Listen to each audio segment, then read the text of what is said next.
We're good. Okay. All right. All right. Good evening. Welcome to the Southborough Zoning Board of Appeals meeting for Wednesday, May 19th, 2021. Before we start, I'll read the notice that we read for COVID. Pursuant to Governor Baker's March 12th, 2020 order suspending certain provisions of the open meeting law, General Law 30A, Chapter 18, and the Governor's March 15th, 2020 order imposing strict limitation on the number of people that may gather in one place. This meeting of the Zoning Board of Appeals will be conducted via remote participation to the greatest extent possible.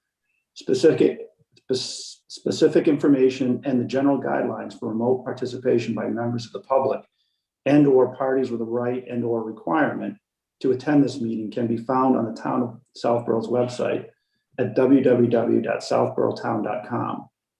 For this meeting, members of the public who wish to watch or participate in the meeting may do so in the following manner by finding the meeting at www.southboroughtown.com/remote meetings.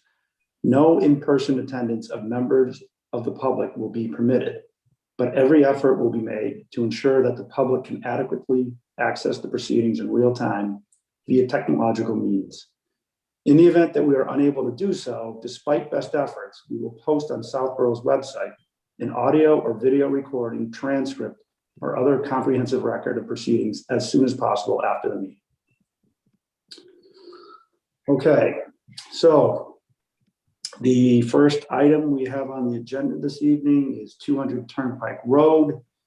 CMJ Ventures has a special permit, seeking a special permit to allow the use of contractor storage yard in the highway business district. Did I say that correctly? Relief is requested under 174.85, C12, 174.19, and 174.90. So you have the notice to read, Katie? Yes. The Board of Appeals of the Town of Southborough will hold a public hearing via virtual Zoom meeting on Wednesday, May 19th, 2021 at 7 p.m. with regard to the petition of CMJ Ventures, 200 Turnpike Road, Southborough, Mass. The petitioner is seeking a special permit to allow the use of a contractor's storage yard in the highway business district. Relief is requested under 174.85 C12, 174.19, and 174.9E. Pursuant to Governor Baker's March 12, 2020 order suspending certain provisions of the open meeting law, General Law, Chapter 30A, Section 18, and the Governor's March 15th, 2020 order imposing limitation on in-person gatherings, there'll be no in-person attendance by the public. And you can watch it on YouTube, as Chairman Williams had said. All right, very good, Katie. Do we have somebody waiting to make a presentation? Mr. Crandall. Hold on, we're all on. Sorry, Jason, I pulled you over a little too early.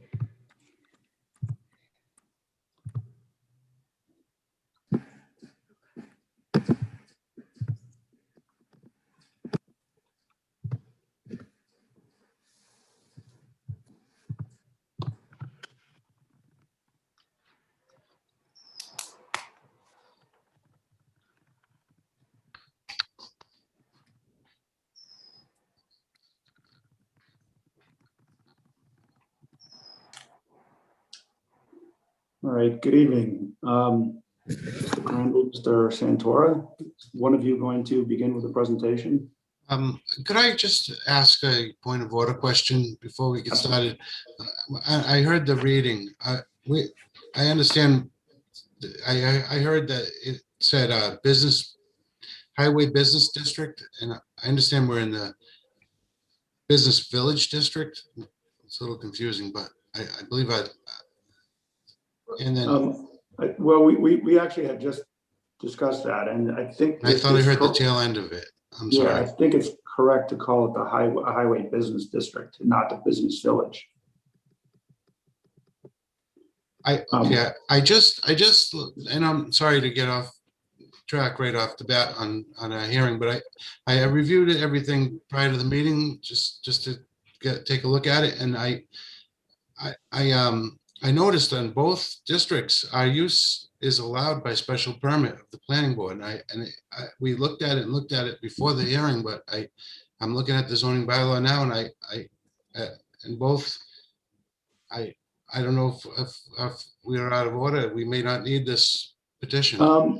So I do think it's still required. I think Mr. Nicholson made a point earlier to say, it's a minor thing, but, could somebody, appeal based on the fact that the application said business village instead of highway business district, which I think to me, it's a relatively minor point, but it's one that you should just be aware of. Okay, so, but I guess what I'm saying is I looked at both districts and read the permitted uses, and they both say contractors yard allowed by special permit. By special permit, correct. And- Craig, you have something to say? But it says by the planning board, so I felt. Well, Yeah, that's the difference between business highway and business village. The business village is really the downtown core of the town, like Main Street and like Boston Road and such. This is, from what I'm looking at the zoning map, clearly business highway, which puts the special permit at the zoning board. So Okay. you're in the right Okay. place. Okay. It was I'm sorry. noticed. It was It's noticed so properly. confusing. Yeah, it was noticed properly to the media as well as the abutters. Very good. So that's why we feel that it's still appropriate for us to hear it, even though there was some confusion on the application itself. But that's where Mr. Williams was saying, we feel it's clear because it was noticed properly. Okay. Great. But it might be that straw that somebody grasped onto if they're really opposed to you to claim an inconsistency. So it's, Well, I think that, sorry to interrupt you. if you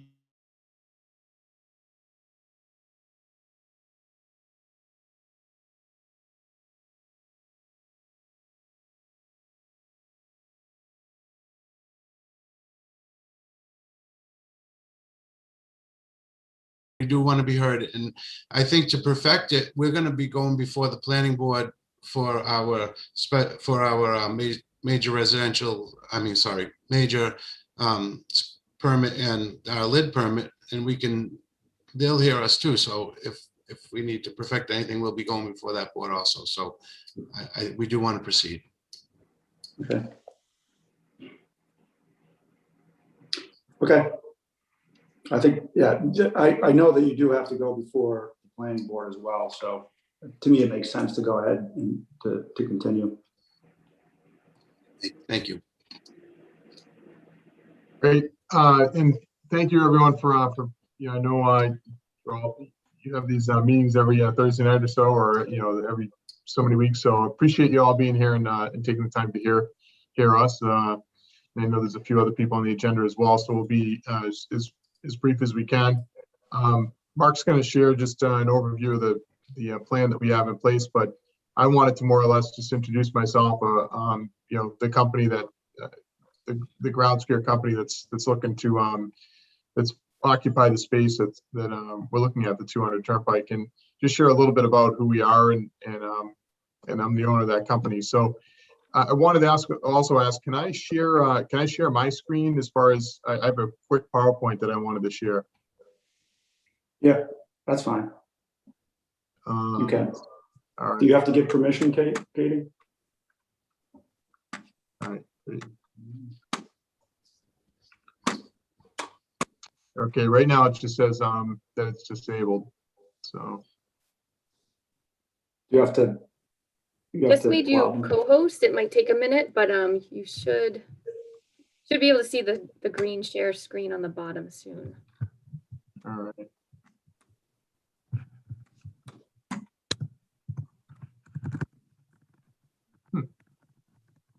That's interesting. What?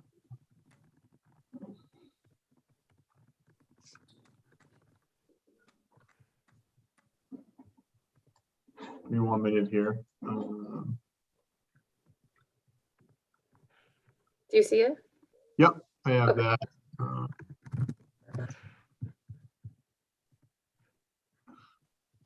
I'm a little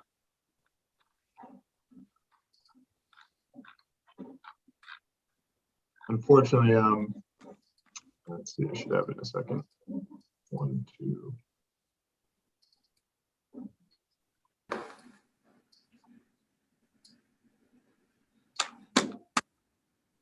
All right, did I do it right? Can you see a PowerPoint presentation? I see a picture of J.C. Grounds All right, sign. that's it. All right, so I'll go through this really quick. I just wanted to share. So I'm the owner of the company. I started the business when I was 16 years old. I'm the only owner, and we're a grounds care company. And what we're looking to put over at 200 Turnpike would end up being I think there's nothing better to call it than a contractor's yard. But I am aware that that's sometimes I've dealt with several towns in the past where we have a main corporate office out of Danvers, Mass. And we originally were in Peabody, Mass. And before we found this site in Danvers, it took us a little bit of time because contractor yards are becoming, I think, something that's challenging to find nowadays. So what I wanted to share is a little bit about us, just our company and what we're looking to run out at 200 Turnpike would be more of a snow division of the company. So we run. Right now, we run around 45 to 50 people full-time year-round. And then during a snow event, we run over 500 people. And I tell people now that it's kind of like a wedding. If you can imagine when you go to a wedding, there's caterers, and there's DJs and everything else that come to the wedding, and it's an event. And all these people come, typically they're working a second job when they come to the wedding, and they all come together to put on the event. And that's more or less what we do during a snowstorm. 200 Turnpike wouldn't have all those people. We'd use that site for a for an office, for branch location. We do a lot of hiring out of there. We're planning to hire a lot of people out of the surrounding towns and Southborough, hopefully as well.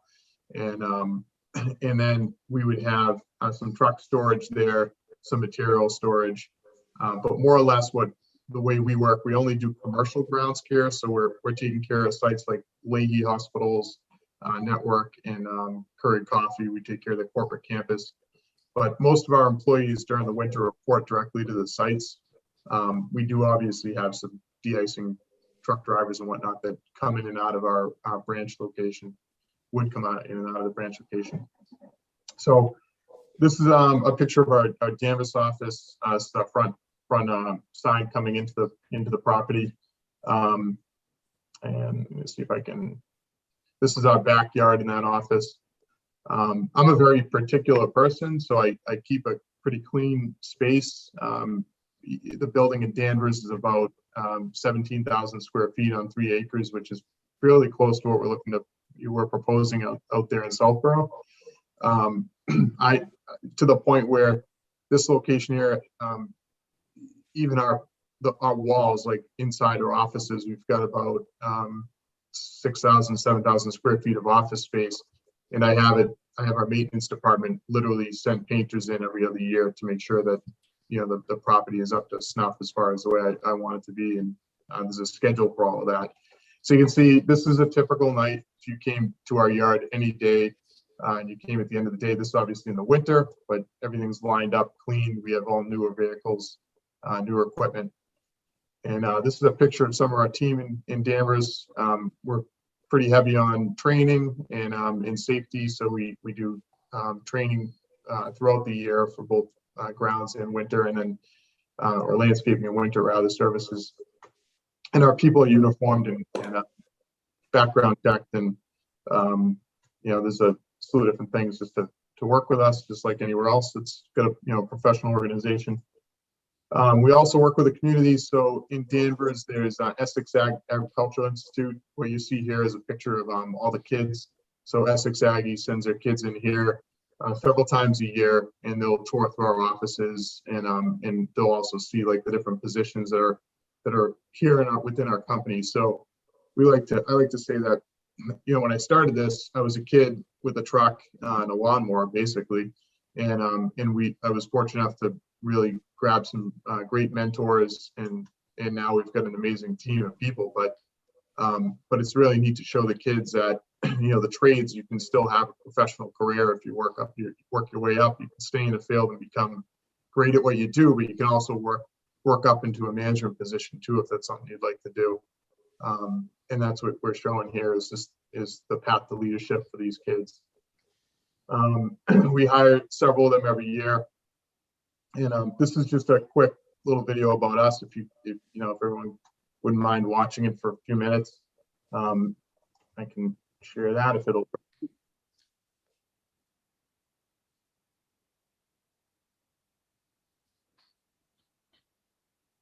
I don't have any sound.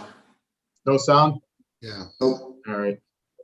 I don't know if I'm going to be able to get it working, but throughout this video, it shares, and this is on our website, but it just more or less shares the different positions are in the company and some of the community and in the different employees that work with us here. So and last, I'll share. This is we put together a growth plan several years ago. I built, I had an artist design this, and in 2014 is when we came up with it. We're right on track to accomplish.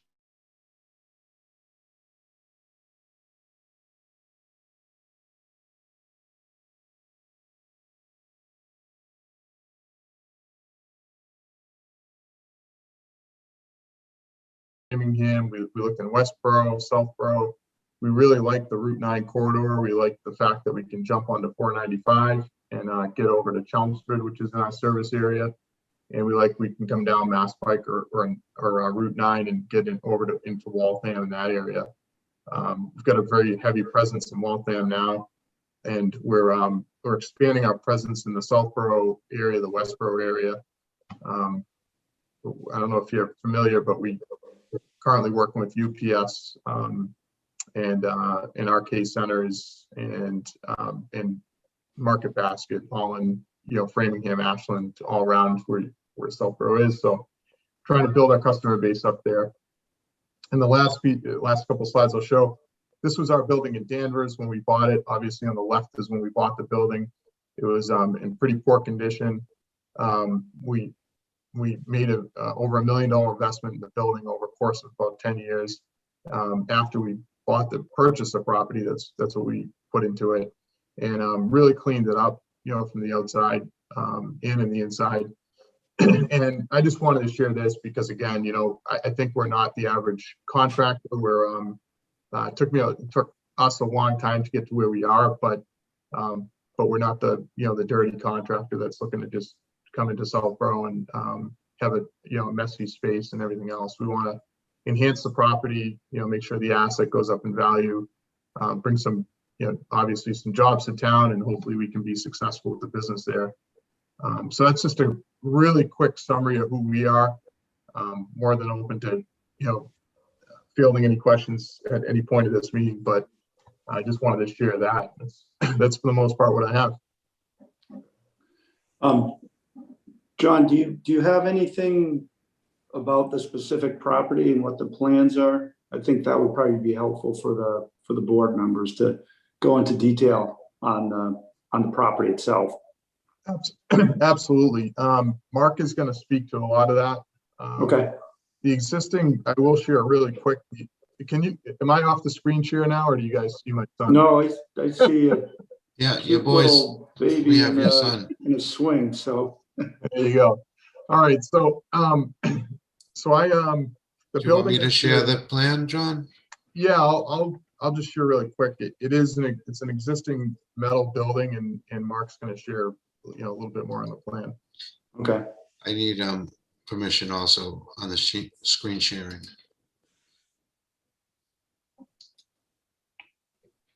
Let's see.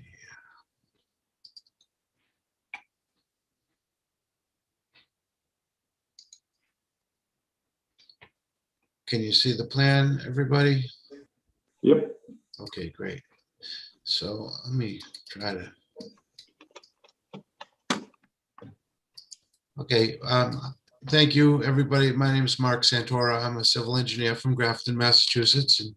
And John has engaged our services to be the civil engineer of record for all the meetings and the planning of the project, the conservation filing and also all the permits for the project. And will also be the engineer of record for any of the building of the proposed building construction. The property is on Route 9, but we access it through Middle Road. So I don't know if you can see my pointer, but I don't think so. But we're No, not we can see coming. it. Oh, you can. Great. Okay, so Middle Road is the access. This is west, east. So we would always be coming from the west, coming in on Middle Road, and then we're gonna. This is a common drive with an existing property here, and this building right here is existing. So we never have any plan to go left on Middle Road. John's whole operation would come in and go out and go back down Route 9 and go to his service areas from there. So we would share this common drive. This won't be modified at all. This has been constructed on a previous project, and it's stable, and this is the access for these two existing properties. Our plan is to add a 100 by 70 building perpendicular to the existing 100 by 60 building. Open up a doorway. This building has it's like a split level, and we're gonna lower the elevation out around here and open up a door so that he'd be able to drive his vehicles in, park in this building, use it for lining up his vehicles, and then he could also drive right through and out and back around. And we're also going to leave an opening so that you can bring smaller vehicles underneath this building, and then above it will remain office space. This other structure right here is a proposed salt shed. Sorry, I can't hear you anymore, Mark. you lost my audio. Oh, there you go. Now we can hear you. We Sorry. lost you for 20 seconds. Okay, thank you very much. I was just about to explain the salt shed. This other building right here is a proposed salt shed. It's similar to the buildings that John had in his presentation. And it also, this property butts right up against the town of Southborough DPW, and the town's salt shed is right here. So we're literally putting this identical use, although our use is private and the town's use is public, but with the activities are going to be the same time of year when it's snow season, that John will use this facility to access the roads to go to his clients' private yards and maintain their parking lots. At that time, there won't be a lot of traffic. He's going to be out fighting snowstorms. At the same time, the town's DPW or the state highway are going to be out on the highway, and likely there won't be a lot of traffic during those times. That will be John's highest traffic time. And the rest of the season he will use it for his regular landscape business, but he won't have the volume of the traffic in and out of the site as at its peak during a snowstorm. We have an existing septic system that's going to have to be upgraded to a state-of-the-art septic system. Right here is the active area. This is the proposed reserve area. The site will be bounded by a retaining wall, and we'll have to comply with stormwater management. And I'm having trouble with my internet connection. Can everybody hear me okay still? Yeah, I can Okay. still hear you. Thank you. I got a warning on the screen. So we will need to comply with stormwater management and the town of Southborough's bylaws with regard to the zone on with the planning, and it's within a zone that is going to require a low impact development. So we'll have to go before the planning board and comply with all the performance standards of the bylaw with regard to that.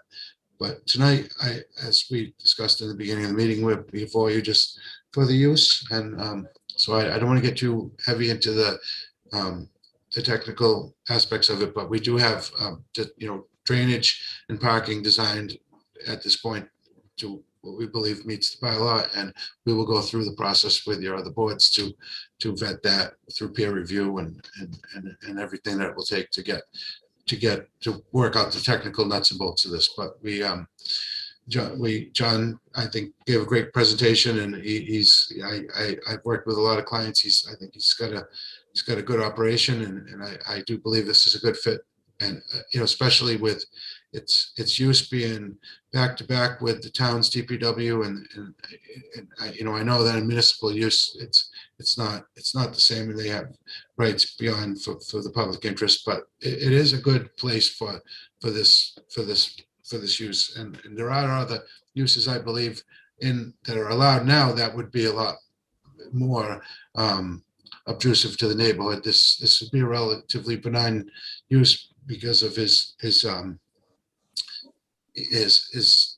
summer activities. There won't be a lot of traffic there. So I'll leave it at that. And if anyone has any questions, I'd be glad to answer them. All right, thanks, Mark. Thank you. Paul is the longest serving member. You want to start with questions? I don't have a lot of questions following along. The only, initial concern I would have is the abutter sharing this driveway. If there's any issue with them, I don't know if anything was said. I didn't see anything. Maybe I missed it, but I don't know if there's anything for or against from the folks they share the driveway with. It's my understanding John has talked to her, and John, you can elaborate on your relationship with her, and I think there's some business that you plan to do with her, as you can explain. But we did not receive any negative feedback, and when I surveyed the property, she was out there. She's aware of John's interest in the property. There's never been any negative comment or feedback that we've seen. So we obviously this is the public forum and the place to flesh that out. But I don't think they're here tonight. I do not know about any problems with them at this point. And the only other, question or concern I would have, if there's, and again, this would probably be more vetted at the planning board level, but is there any thoughts or concerns for public safety in regards to, if there's going to be any increase in traffic or, and the such, but it appears that it's more seasonal and not necessarily a peak time in and out thing, but a random in and out type thing. That's true. That's true, and very true. I will speak with John about his options with the traffic study and the value of that at the planning board meeting, and I probably will recommend that he does do some limited traffic study, because my gut feeling is that he won't affect the level of service ever in Route 9 and Middle Road. I don't see any level of service issues now, and the timing of his traffic he can control. So I feel that he won't have a problem with traffic, but it would be best to have a small traffic study done and have a consultant demonstrate that. So John and I will discuss the options with that, and it would be worth providing that data. So we'll consider a traffic study. That's all I have. Thank you. No, Paul, I can speak quickly to that too. Two of the concerns. Our current building in Danvers, we're right off of. You may not know the area too well, but there's a pretty heavy traffic route called Route 114, and our street is similar to this situation where we're on a side street off of 114.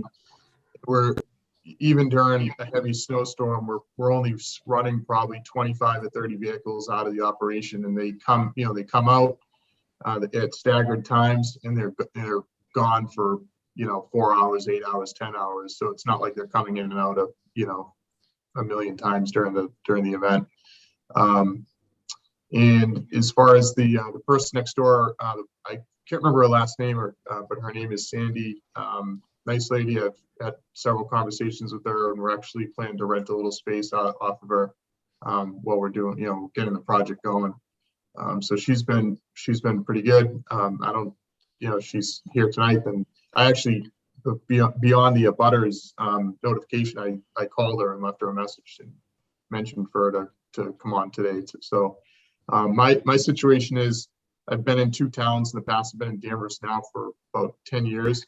And I mentioned to many of the folks at town hall already in Southborough, I said, I've never gone, sorry, my lights went out. I don't go into a town pushing my way in. I want to come in, and we want the town to want us to be there, and that includes the residents. So that's our position. All right, thanks, John. Debbie, did you have questions? Hi there. Yep, I do. I just a couple of questions. Thanks for mentioning how many trucks go in and out. Mentioned 25 to 30. I was interested in the landscaping when it's off season, the other seasons. Is it less than that, or about how many trucks a day coming in and out for typical landscaping during the other seasons? Sure. So in our current location, we're not, to be frank, we're not even sure yet if we're going to run landscaping out of this property. We're absolutely focused on the snow side of things. We just don't want to limit ourselves and say we're not going to at all. I can tell you in year 1 and 2, it's very unlikely we'll run much landscaping at all out of there. But at our peak service level right now in Danvers, we're running about 15 trucks, so it's about half. And then there's obviously some office staff that come in, and the office staff is, for the most part, they come into the building and they're here for 8 hours. There are a few office staff that will go in and out to check on the crews, and we call them account managers and field operations managers. So they'll come in and out throughout the day, but probably 2 or 3 times. Thank you. And how about the lighting? So when during a big storm, I saw in the picture at Danvers, you had a big light. Would it be lit up also here in Southborough? Yeah, we would definitely have some lighting because we want to have safety. It's what you saw there was a couple of salt sheds, and those salt sheds are lit so that the trucks can get loaded in the sheds. It's very similar to what the DPW next door has. Likely that's lit up as well. But here in Danvers, we actually have some abutting residential to our current location, and I mean, like, within 50 feet or not, maybe 150 feet. And we're very careful to make sure that our lighting is positioned in a way that it's not going to be offensive to the neighbors. So we would do the same thing. Through the chair, I'd like to expand a little on that. When we get to the planning board stage, we will likely have to provide a lighting plan to the planning board, and we will get a photogrammetric plan done and with lumens of intensity, and we will try to have 0 overspill at the property line. Definitely, we won't have an overspill of light onto someone else's property. So we'll be able to design and control that and limit the overspill to focus in the light where it belongs on our property, and then we will be providing detail in that at the planning board stage. Thank you. And just one question, because you have a farm that's nearby, and I'm just curious about the salt near the farm. Where the salt area would be, is that going to be near the farm, or did you speak to the person who owns the farm? Any concerns? Sounds like you reached out already and nothing. Yeah, on the salt, we have to be careful to design the salt shed in a fashion so the salt stays in the shed and no water enters the shed or leaves the shed. And then the only salt that would be on the property would be what would be on any other property, just minimal salt used from a snowstorm. So basically, we're going to control the salt and keep it in the shed, and that's what the shed is for. So the salt should never leave the building, and we'll design the grades so such that the water doesn't ever, then the runoff never enters the shed, and therefore we'll control the potential pollution from the salt and prevent that. Thank you very much. And Deborah, just to expand a little bit on that, I'm kind of a geek with this stuff. I love what I do. So I travel the country in the summer to, people that have a bigger business than mine, and I try to learn from those people. And I'm on the, you probably never heard of it. I wouldn't expect you to, but there's an association called the Snow and Ice Management Association. That's, national association. I'm on the board of directors. I'm the vice chair. I've been serving for 5 years. And there is a gentleman by the name of Phil Sexton, who owns a company called WIT Advisors. And WIT Advisors focuses on the reduction of chloride across the country. And we're part of a pilot study that's been trying to reduce chlorides, not just within our own business, but also for large corporations. So Wegmans has a chloride reductions, goal within the next 10 years to reduce it to almost zero. And we're one of Wegmans partners that's helping them get there. So we're sensitive to it. We've got good advisors there, and obviously we'll abide by what the town and what the code shares as well, it tells us to do. So. Great. Thanks very much. Thank you. Thanks, Debbie. Mike Robbins? Yeah, a lot of the points have been covered by the other members: lighting, traffic going to and from Middle Road, access off of Route 9. One thing I do want to touch base on is I see that the parking laws is away from Route 9. At least that's how it appears to me in the slide in front of me. And so I just, again, want to be very conscious of trucks parking there, the noise associated that's going to kick back likely to more towards the back of Middle Road. So I'm just conscious of that concern. So to explain, Route 9 is out here, and we've got a buffer of a waterway and then some woods, and then we'll have a retaining wall here, and then we'll also have our own buildings between us. So any residential, there's a house, I probably should have put it on the plan, and I can. The farmhouse is way out here, and this is all wooded here. And then the DPW is here. So we really have no residential butters, but for this one farmhouse, and we're a good distance away. So, clearly we'll have to be sensitive to the noise at night in this storm event, but the good part is there's the buildings buffer, and see this retaining wall here, this is a proposed wall, and that's gonna create a 4-foot grade difference. So the vehicles are going to drive down and around here, and then park down gradient here. Now, then a loader can pull into the salt shed, back up, load the truck, but all that is going to be going on down in a gully below a heavy retaining wall, then the building itself and another building. So all that sound ballast is going to create take whatever decibel level here, diminish it severely by the time it reaches here. So we do need safety, so we'll still have a backup alarm, but that's really the loudest thing is going to be a backup alarm, and we certainly can make sure we don't have any other noise. Mark, in addition to that, we converted all of our backup alarms here to a Quelch, so it's not your typical, like you hear the beep beep that has always been a typical backup alarm.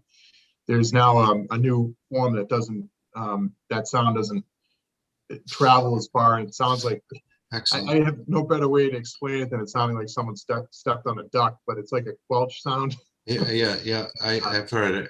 So Yeah, that is better. So those alarms that John's right, that sound isn't going to travel like a conventional backup alarm. So sounds like he's already doing the right thing at his other facility. So you could impose a condition he has those alarms, or if he's already doing it, that sounds good.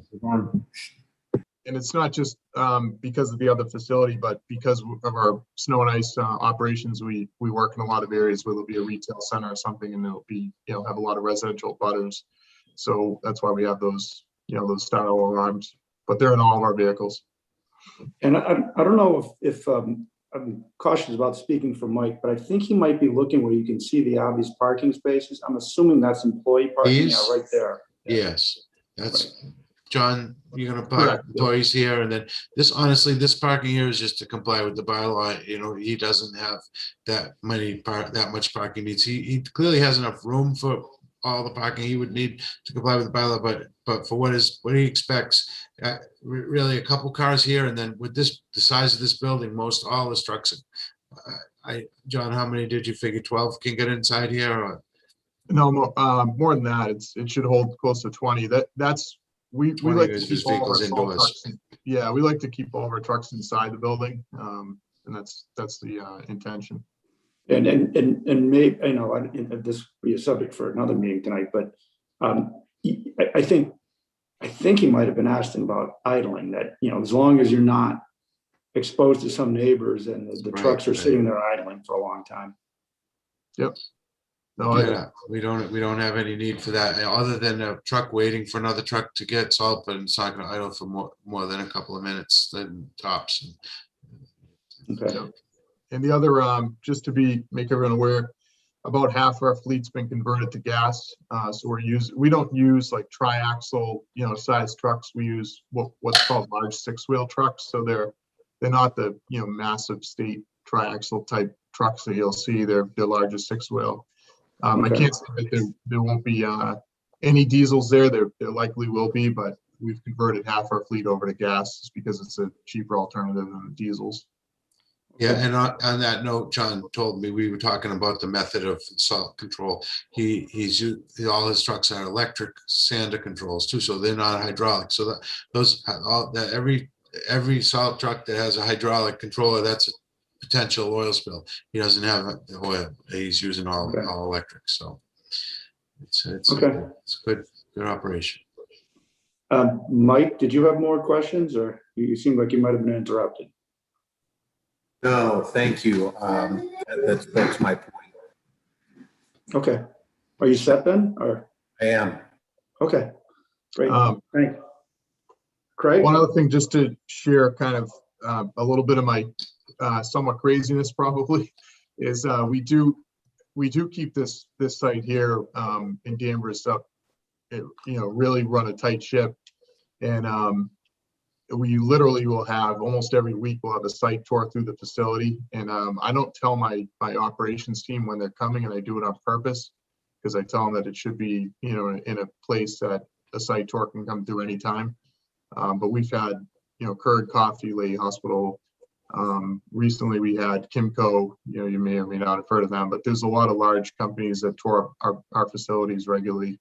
And we plan to do the same with Saltboro. So we want to have that facility in good condition, so that, one, we'll obviously keep it in good condition just because that's the way I want to have it. I want it to be clean, and I don't want a property that's going to be devaluing.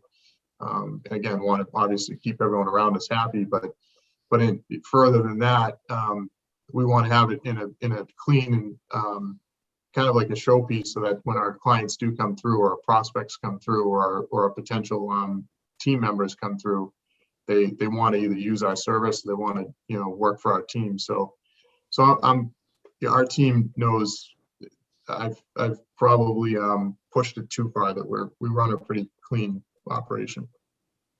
Okay, thank you. Craig, do you have questions? I think most of them have been addressed. I think I'm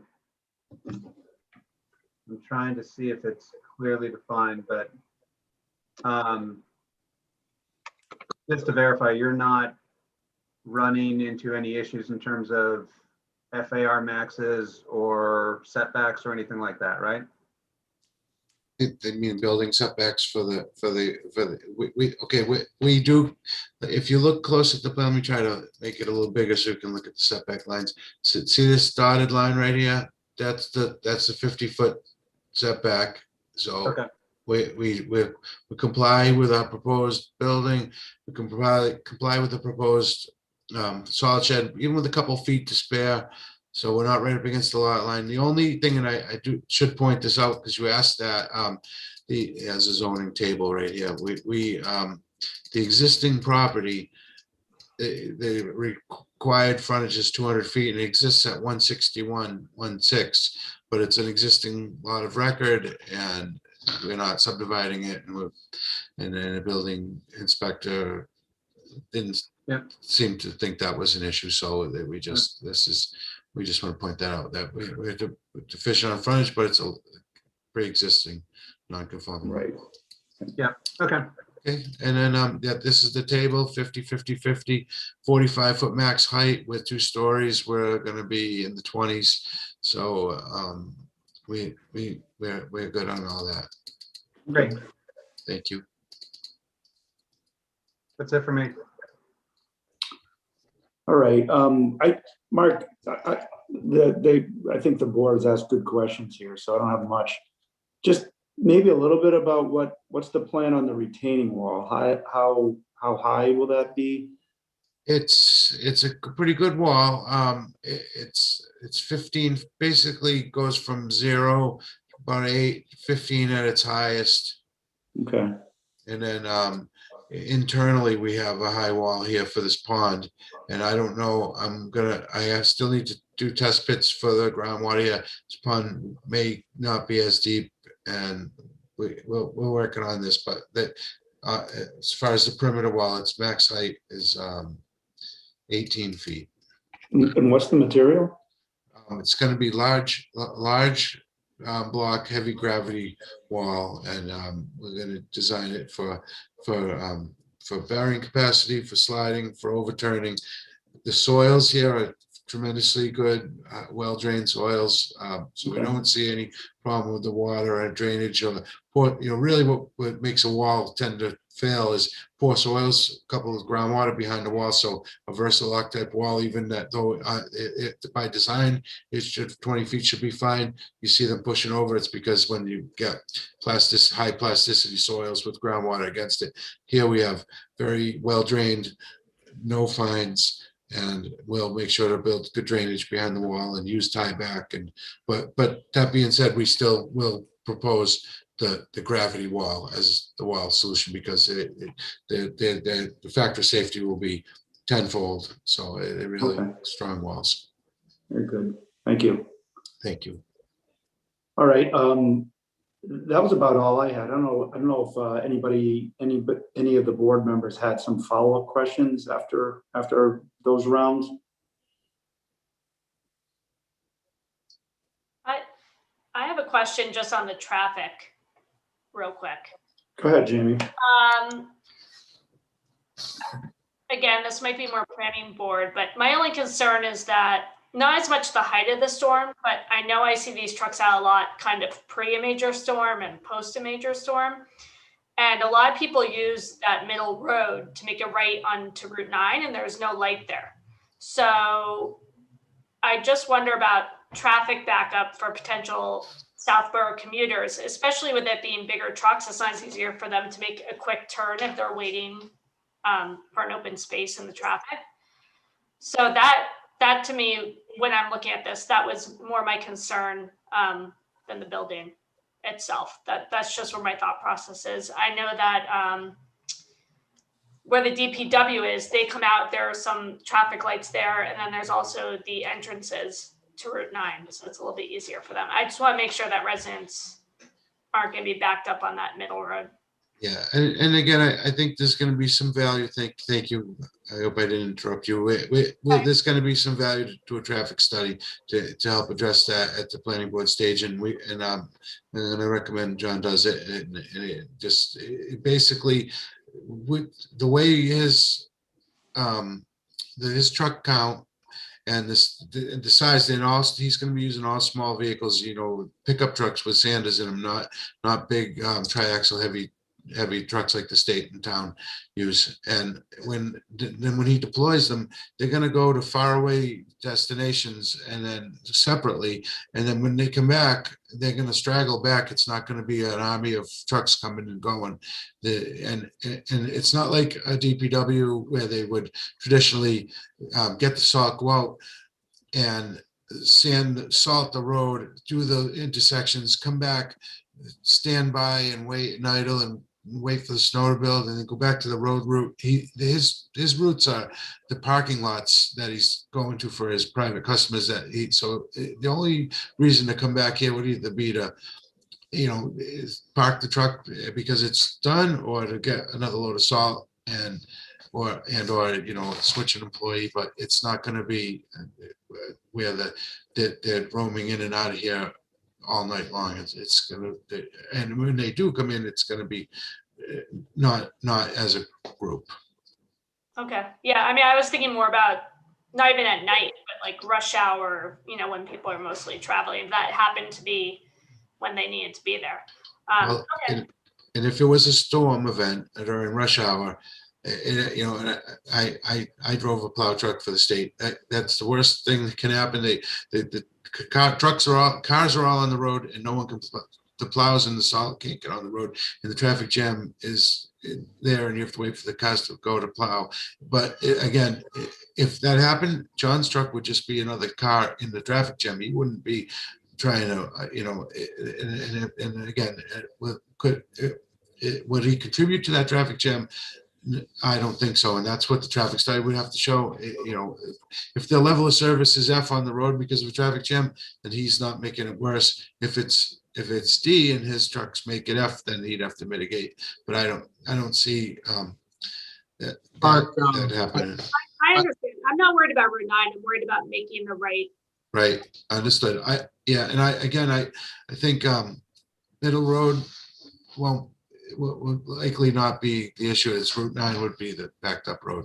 And it's funny because when the story I just told you about getting the truck being stuck in the traffic that was on Route 9 on that section, but on the other side I plowed for the state, and that typical situation happened right there. It's funny that the coincidence, but Middle Road isn't contributing to that. It's the that hill on Route 9 going westbound could back up, but the roads that collect the streets heading into Route 9 aren't causing the backup. The Route 9 itself could back up.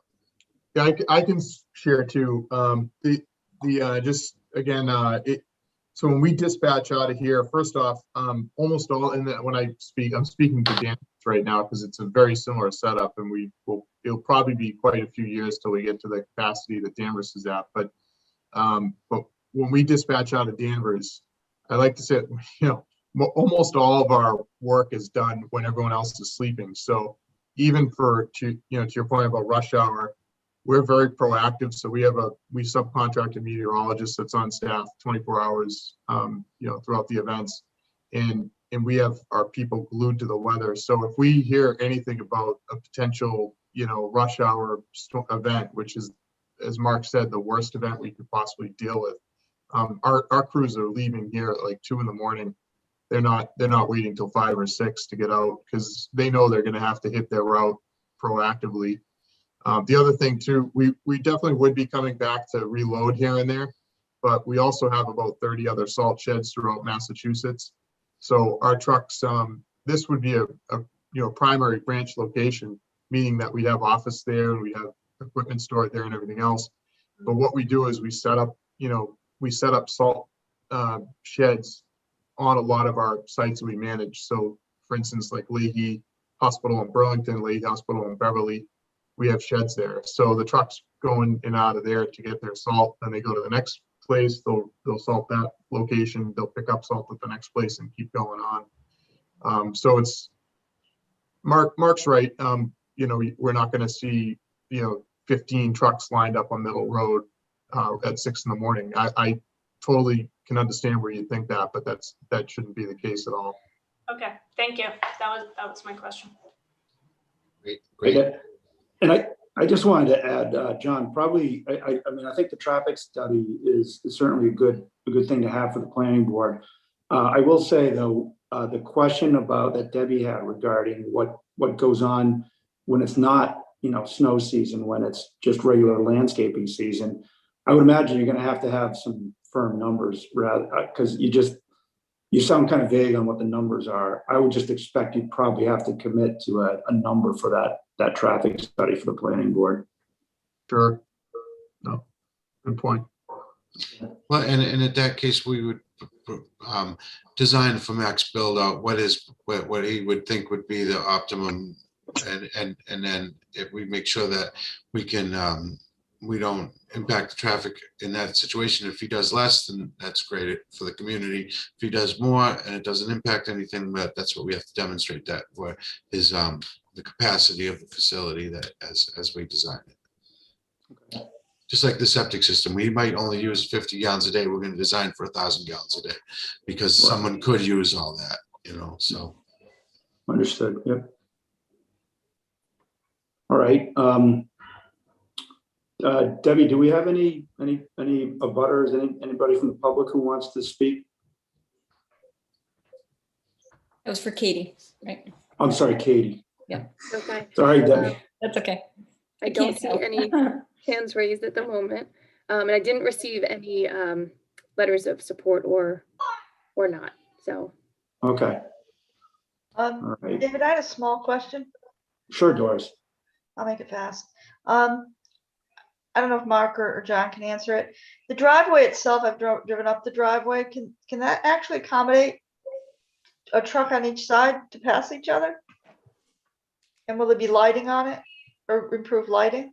Or are they gonna have to put their truck lights on, basically? It's a long driveway. It's really quite set back, the site. It is.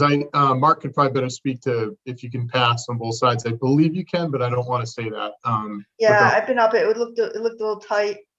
Right. So that would mean only one or two things. They rarely pass each other, which would be great, which would be unlikely sometimes, or they would be turning around in front of the existing building at the bottom, which seemed a little narrow. Mark probably can answer it quickly. Just a design, because you said the driveway was adequate. Is it actually wide enough for two trucks, those modest sized trucks to pass each other on each side? The driveways doesn't have a. Yeah, it gets narrow. It's It does. Sorry, I had to bug out. My 7-year-old daughter came home and demanded to see me. I had to explain them in a That's meeting. okay.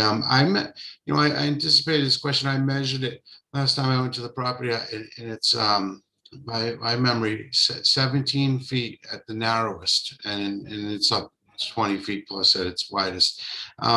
Is that enough for two cars to pass? Yes. Optimally it would be 18, but there's shoulder width on both sides, and it's only right at the culvert. So this site distance, you'd see the other, and then it winds up across here. There's parking. So Yeah, it's an odd driveway. yeah, so if you're coming down here and you see a car coming, you just wait here a second, the guy goes by. Okay, Or just, if okay, this is a good alternate to being backed up at the, there you is. wouldn't even there see is. them if you're in the upper lot, except for the lighting, if there's Yeah, lights showing yeah. at night.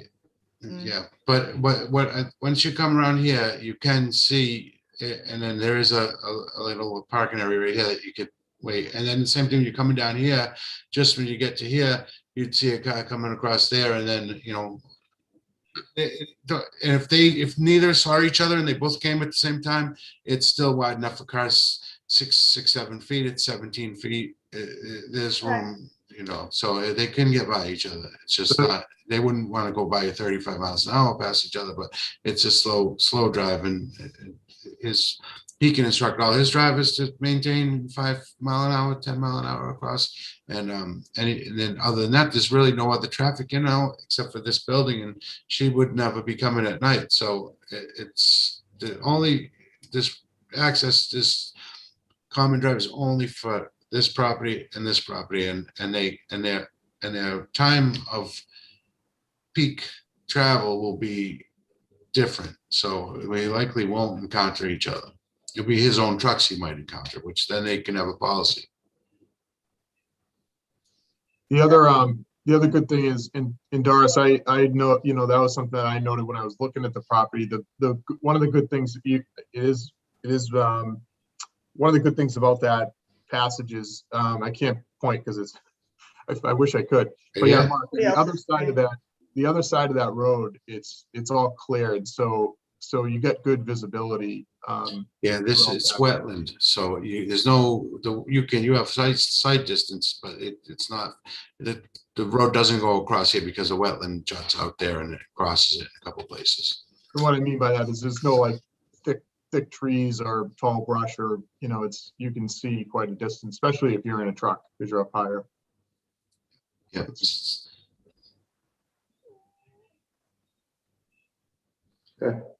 Doris? No, I just had a question. The other thing got answered with the site visit was, I was like, how are you squeezing those buildings in? When I looked at the site, but the plan explains it. I mean, we're right on the, we're back from the offsets, but we're filling every last foot up.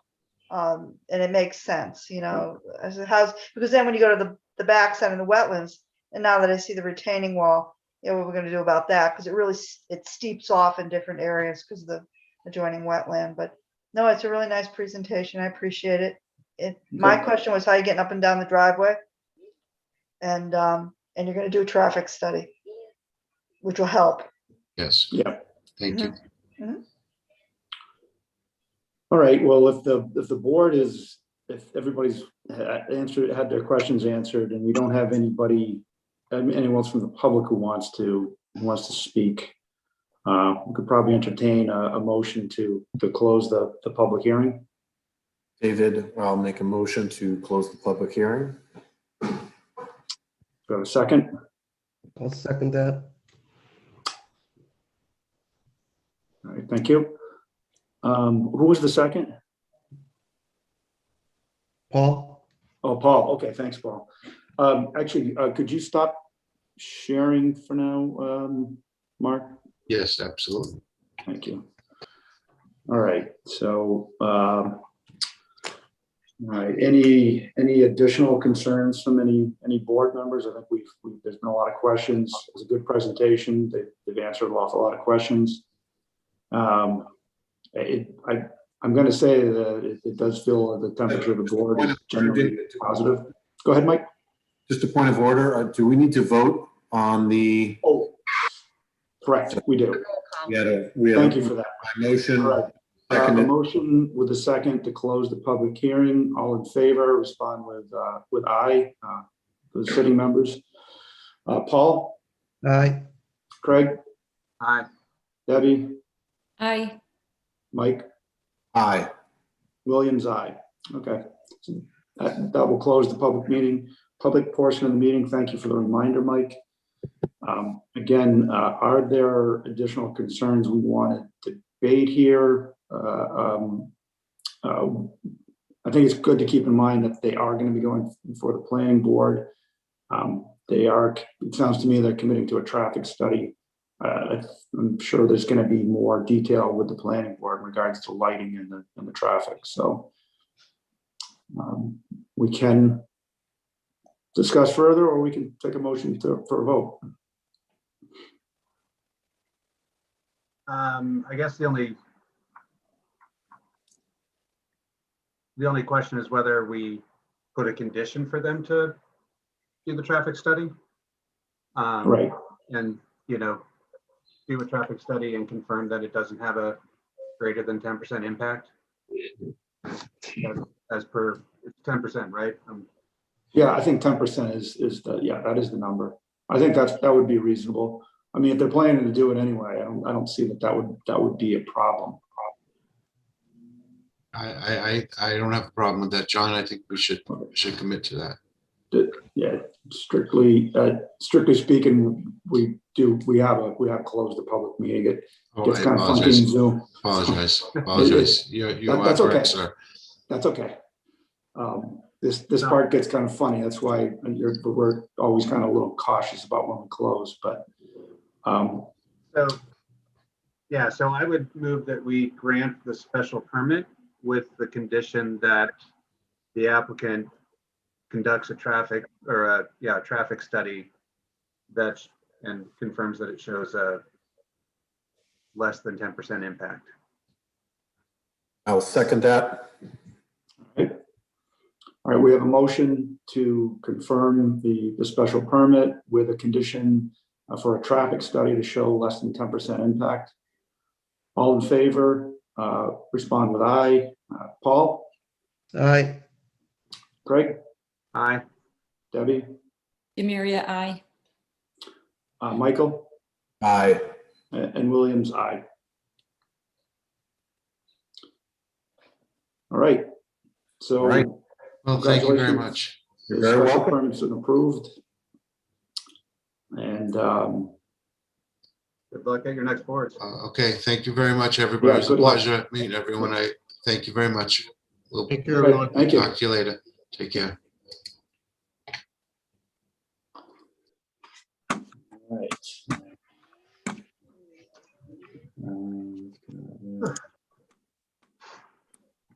So next agenda item is, where are we here? Let me get that back. 16 Clifford Road, special permit to allow an accessory apartment. Katie, do you want to, before we continue, does anybody for any reason need a short recess, or are we good to continue? I think we're good for this one. Okay. All right, Katie, do you want to read the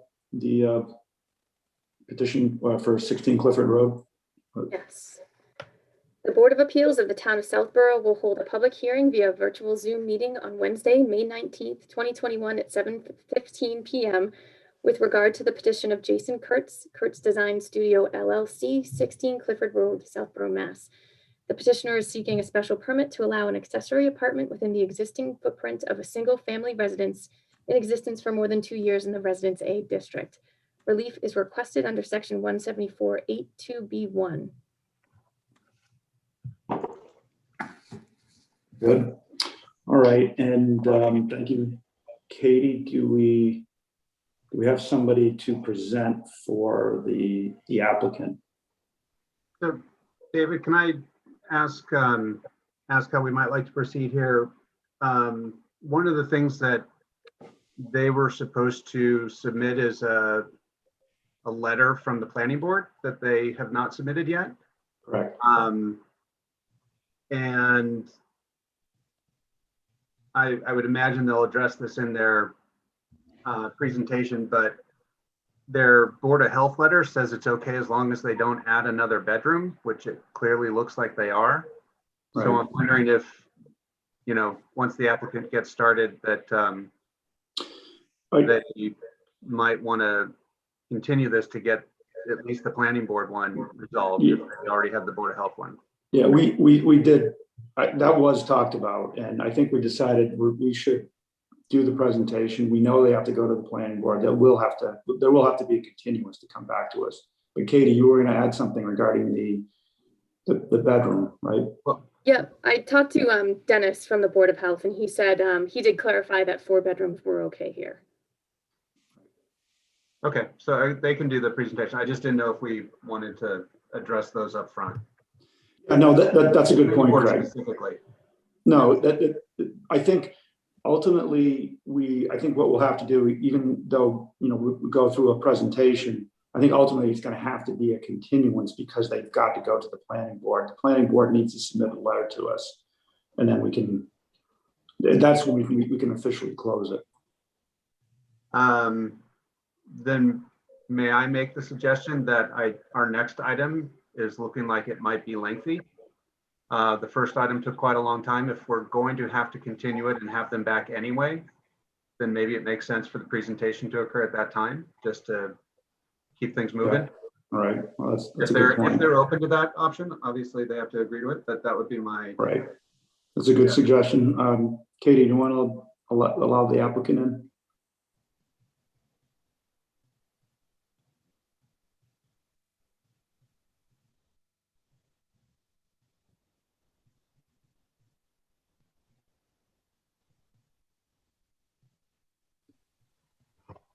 Can everyone hear me? Yes. My name's Jason Kurtz. I am the applicant for my client who lived at 16 Clifford. It sounds like you don't want to have the presentation because of the requiring the planning board to approve prior to getting in front of you. The one caveat I would ask is it was brought to our attention on the 17th, 2 days ago, that the planning board was going to be required to be presented to, and it wasn't brought to our attention until then, which obviously has left us a little bit in a quandary since we submitted all the documents 4 weeks ago.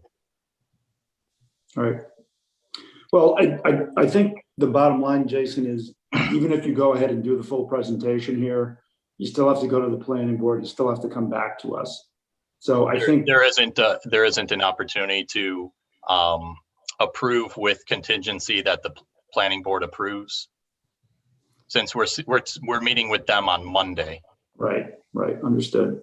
The procedures I understand is we need to get the letter from the planning board. So it's not really following the process if we go out of order as far as that goes.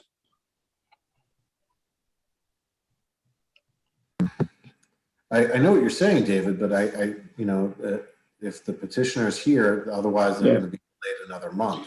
Well, I mean, I think the larger point is that it's actually we can't force a continuance. That's up to the applicant to be able to do that. So if you really, if you want to go ahead and present, you may. I think we were just asking, just in the matter of time, because we know we've got a longer hearing ahead of us. If you want, if just in this, for the sake of time, it makes more sense to do it later. If you want to do it now, we can. Well, I don't know. If he wants to do it now, he absolutely can. Yeah. I mean, I'm not going to give a presentation now and you're not going to be able to rule on it. So, I mean, I'm a little bit caught off guard since it wasn't brought to our attention that we needed to go the other direction first. So I would prefer not to have to present and then come back to you and present again. Okay. So again, the board can't request this, but are you requesting then to continue? We're obviously going to have to, because there's no sense in presenting if we can't get an answer. Okay. All right. Not to be too pedantic, but could you just can we get a continuance, please? Yeah. Okay. Yes. All right. And Katie, what do we have on the schedule for our next meeting? We have one, potentially two hearings, but we can do this one first on the 16th. 16th of June? Mm-hmm. Okay.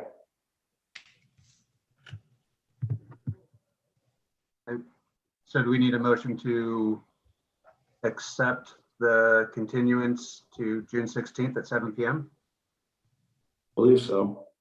Then I so move that. Second. Okay. We have a motion to continue the hearing until June 16th with a second. All in favor, say aye. Mike? Aye. Paul? Aye. Debbie? Hi. Craig? Aye. And Williams? Aye. All right. Thanks, Jason. Sorry about the confusion. We should be able to continue it to the 16th at 7. And then I'm pretty sure you'll need to drop by the office and get with Katie to officially sign the continuance paperwork.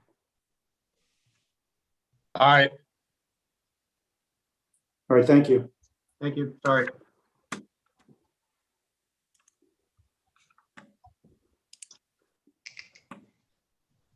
Okay, so that brings us to the fun part. 325 Turnpike Road, Ken's Food Special Permit. At This is this point, since we are getting into the longer one, I would request a 5-minute recess. Do we need to vote on a recess, or we just grant it, right? I think you can just grant it. Okay. 5 minutes sufficient, Craig? It is for me. I don't know about anybody else. Okay. All right. Yep. We'll resume at in 5 minutes at 8:22. All right. Thanks.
All right, well, we just need Katie.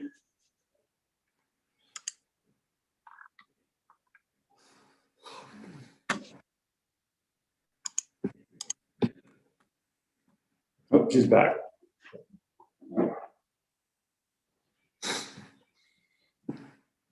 All right, are we ready to continue?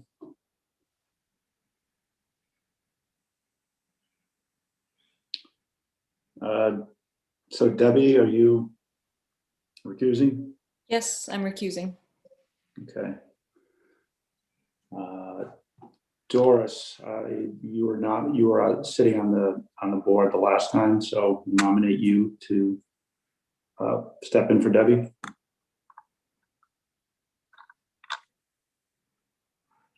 You're on mute, Doris.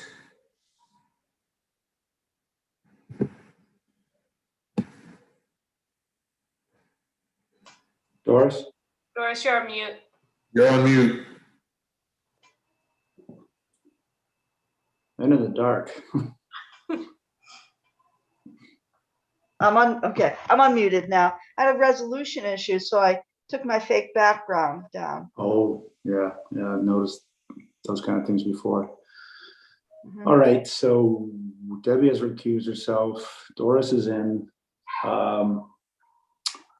Do you need to read the public notice again, Katie? So, because it was continued. Okay, Is that right? all right. I get fuzzy on the procedural issues, quite honestly. You haven't picked up on that yet. All right, so where we left off last time, they have an application for a special permit to do an expansion on the east side of the building. The majority of the concern from abutters was regarding noise considerations on the west side of the building. Mike Robbins and I actually had a tour hosted by Ken's, which was actually very, very helpful to understand where the issue is coming from.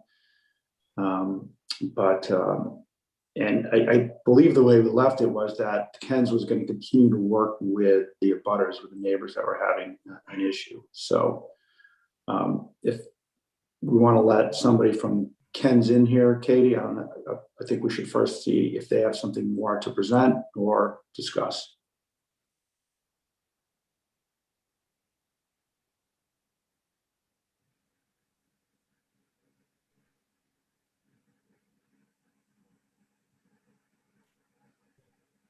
Okay, good evening. Good evening, Mr. Pizzoni. I am the attorney for Ken's Foods. I actually have been before this board. I think this is my 5th time for this site. And this 4th permit in the last 5 years. First of all, I did notice something on this special permit application, and it dawned on me because a couple of people in their letters recently have spoken about the facility as a manufacturing facility. It is not manufacturing. Ken's does not do any manufacturing there. It is only wholesale distribution and storage. And I just wanted to clear that up right away. Secondly, I did reach out after our meeting at the site to Deb, asked her if she'd call me back. But then I got a letter from her lawyer, which now I have to speak with him, and that's fine. And I saw a letter from him and from a peer review study that was done, or a company that facilitated what they considered a peer review. And I did speak to the lawyer today to tell him that we would continue to work with them, continue to talk with them. And in fact, the noise issue is really, it's a separate issue from the special permit. The special permit's for an extension on the other end of the building. It's going to have really no impact to the outside of the building or any further noise at the site. The noise issue is an issue that, number one, is regulated by state and DEP. Southborough does not have a noise ordinance, so it would have to be through the state procedure. We've always said we've been happy to work and try to assess what this problem is or a situation is. When we did the first expansion, we actually built a sound wall. even though we knew that after we moved all of the doors, it probably wasn't going to be necessary any further, but we understood the issues that came from the community. What I do want to revert back to, though, is we have an issue before you for a special permit to add an addition on the back side, the east side of the building, with no further traffic or any other noise outside of the facility, other than what's existing there today. There's not going to be any increased truck traffic. In fact, there's going to be some traffic that's going to be eliminated that was coming from Ken's, their operation in Marlboro, on a daily basis because of what they had to do for the restocking and the stacking at the Ken's facility. So any increase in traffic that might be going in and out, moving material from the storage and for distribution is going to be outweighed by the reduction in flow of traffic from Ken's main facility to the current facility. I think I said this the last time. I was a bit remiss because when we heard about this issue, which the first complaints came 18 months after Ken's started full operation under their facility. Had not heard anything, and I finally heard something from one of the abutters reached out to us. He happened to work for a firm that we represent, my firm represents, and he said, look, I'm hearing this noise. I want to talk to Ken's. I know you represent him. Can you come and talk to me? So I went and talked to him, and that was Chuck Agaton. He was at 28, and Deb was at 58. They both raised some issues, and they called the police there a couple of times without success in hearing things. One time, I think they did hear something one night. So it's clearly an intermittent issue. So we met with them, we talked with them, and we said, all right, we believe we've identified the issue that you think you're hearing and that may be causing this is the refrigeration. And Deb and Chuck agreed that's what we would focus on. And that's what that report did. It focused on the sound being emanated from the refrigeration, which is what everybody thought the issue was. Our guy looked at it, he extrapolated what he needed to do. And by the way, our expert, he does do work for the federal government on noise. He does a lot of work around the country, and he stands by his report. Of course, it didn't comply with as their peer reviewer looked at it and said, oh, it doesn't comply with this standard and that standard. Well, that's because we were trying to extrapolate the noise issue around just the refrigeration units, because I have an email from that Deb was on and that Chuck Agaton was on was, okay, everybody thinks this is the issue. This is what the focus is going to be. This is what our report is going to go look at. Okay. Everybody was happy with it, or happy with us moving on that. And again, we had said to them, it's not our obligation to do this, but we're trying to be a good neighbor. We'll do the study as long as we know what we're focusing on. Okay. So we did the study. I sent it to Deb. I sent it to Chuck. I went back and forth with them a little bit. Sent them July 1st. I remember it, and I've got the email. An email saying, look, I'm going in for surgery. I'll be out of pocket for a week. I think we should get together with the sound expert. If you're somebody you want to bring, let's sit and talk about this and find out what's going on. I did not hear another thing from anybody. I called the building inspector this past January before I started putting together my application to come in and asked if there had been any further complaints from anybody. She said no, that they hadn't heard anything. So I'm thinking, okay, we resolved the issue because after the sound study, Ken's even took steps to face the trucks in a different direction to try to capture the sound and have it stay on site. It wasn't until I actually called Deb just before I was filing, and I said, look, I just want to give you a heads up. You're going to get noticed because you're in a butter, even though you're 1,800 feet away. You're in a butter, and we're still willing to try to work with you if this hasn't been resolved. She told me it had started to reoccur over the winter. And I think we heard from her husband at the last meeting that when the snow pile was built up on that west side, they had like a recess from it. There was no, they didn't hear the sound for several days or a month. And maybe that blocked it. When we left the last meeting, I said, look, I'll talk to Ken's about possibly planting trees, doing a mound there, and putting some trees in the area where that snow dump was, basically, to maybe to take that effect in the winter where it's evergreens and minimize it. I'm kind of exasperated because Ken's has been a really good community business owner. They want to fit in. They have a facility that's on Route 9. It's actually a lot less noisy than it was when Verizon was there, when I first moved to Southborough, and the activity that was going on there then. But I think we need to look at this in two veins. Number one, we have an application before you for a special permit to add an addition that's innocuous on the other end. It's only going to have more racking inside of it and stacks of product to be shipped out. There's going to be no activity on that side of the building. We need to focus on what the application is, not that there's still perceived to be a noise issue that we would like to attenuate if in fact it is coming from us and there's something that we can do about it. The jurisdiction to pursue that isn't really with this petition. It's really with going to the building inspector, the Board of Health, and DEP. They'll actually have another bite at the apple when we go to conservation or when we do a modification of the site plan because we're putting the building on that end. We'll have to go to a site plan review with planning board. So we know this isn't going to go away, but to impose this on Ken's at this stage delays them. It's going to end up delaying them a year. And, you know, it's for an innocuous addition to the backside of their building. I guess I'm venting now, and I'll kind of take a step back.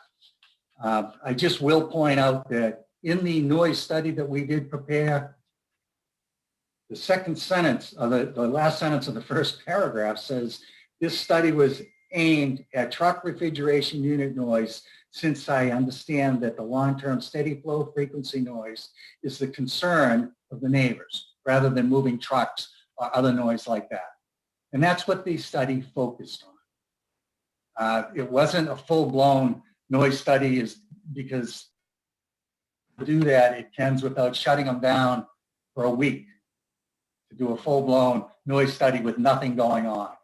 And that's why you extrapolate, you do things like this. I did reach out to our noise expert to see if he could be here today.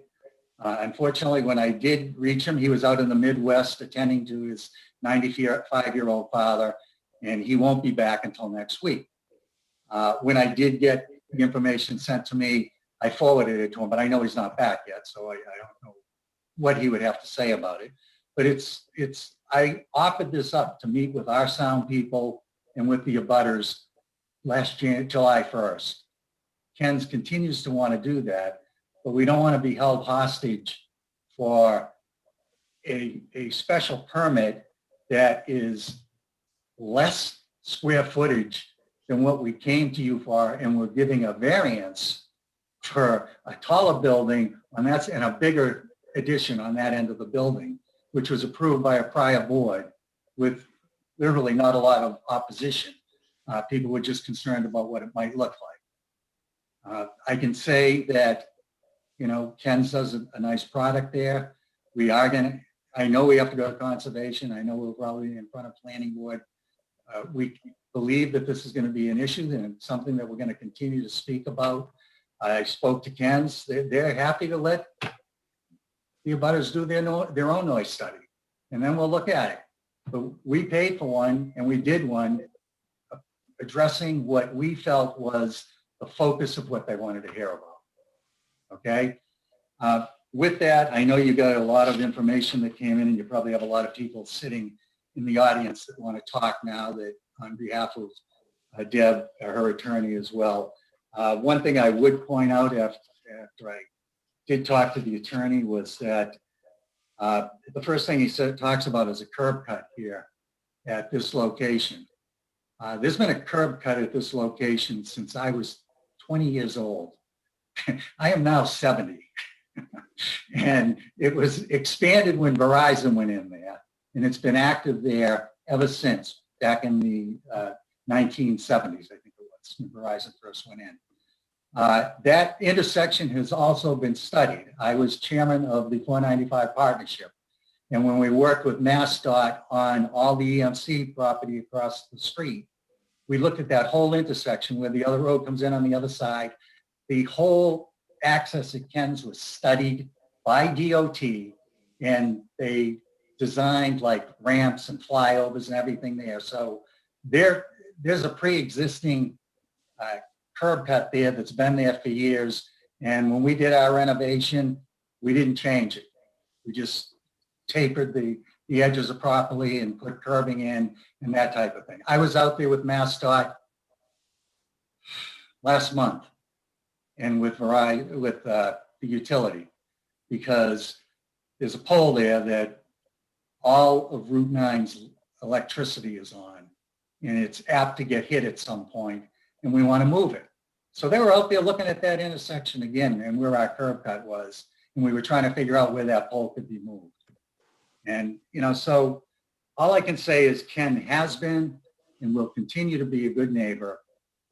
But I feel that we shouldn't be mixing whether or not we meet the criteria for a special permit for an innocuous add-on on a building, which, you could equate to another room being built on your house. I know that the lawyer said, oh, it's 325 feet from the side setback. Well, the side setback in the industrial district is 50 feet. We're a long way from where we need to be. And we're not trying to pull a fast one. We've always worked with people. When there was a problem with the trucks going on 85, we got a call. Jim addressed it again. And we're going to continue to do that. I would just hope that this board would look at what we're here for and understand that we're going to have to live with DEP. If DEP feels that we need to do something, we have to do it. But we're willing to work with the sound people to get there. Okay.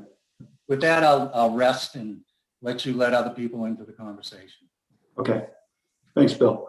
And so I just want to, first of all, just modify slightly. I heard exactly what you're saying about the curb cut. I think the proper way to say it is they can't find the permit for it. Doesn't mean there wasn't one.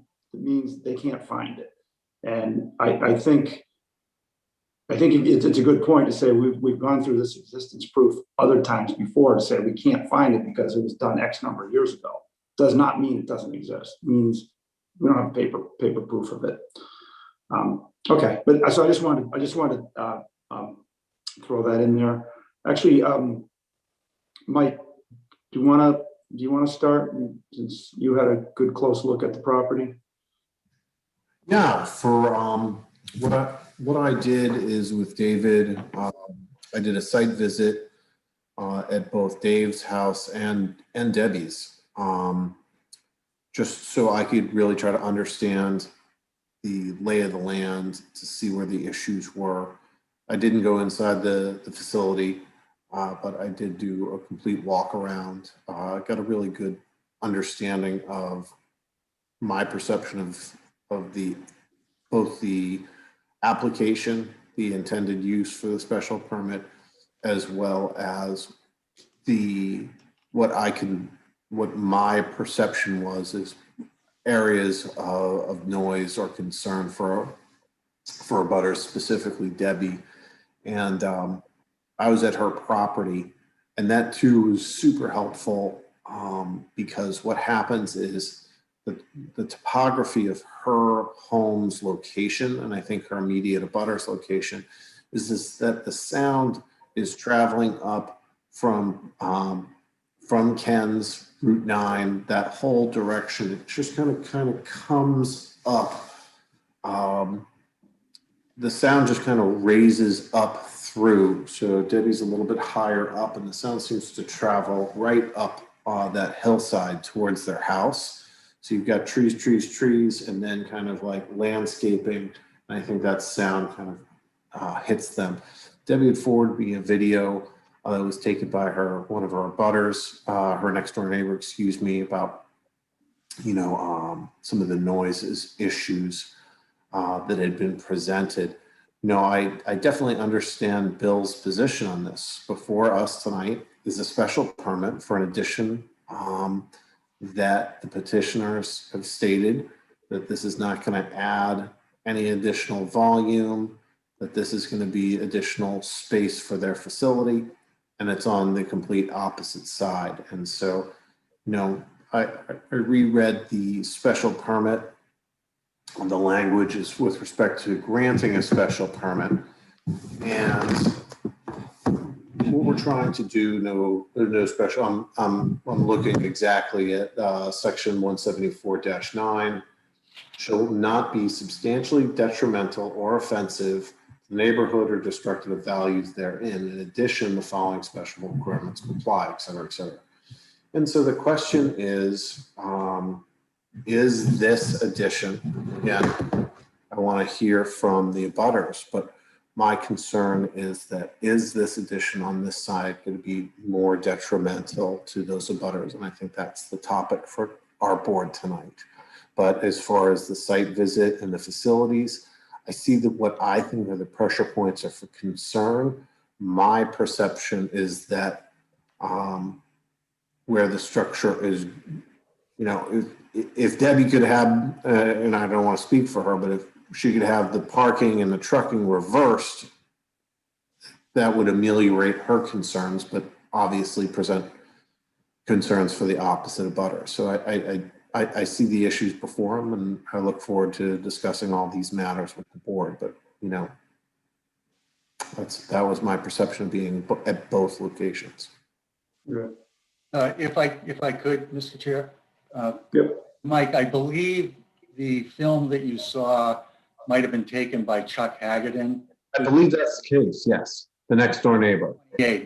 I don't know if there was ever one done by anybody else. I agree. It seemed pretty contemporaneous, the sound. I mean, I can't, it's complete hearsay if we want to use a legal term in this setting. But at the same time, taking it on its face value, I was like, yeah, I wouldn't want that either. But again, I question, and I hear your points with respect to, we're not here for adding or changing this side of this building. We're talking about a request for a special permit on the opposite side that the petitioner is asserting is not going to increase the impact. So that's going to be for us to discuss.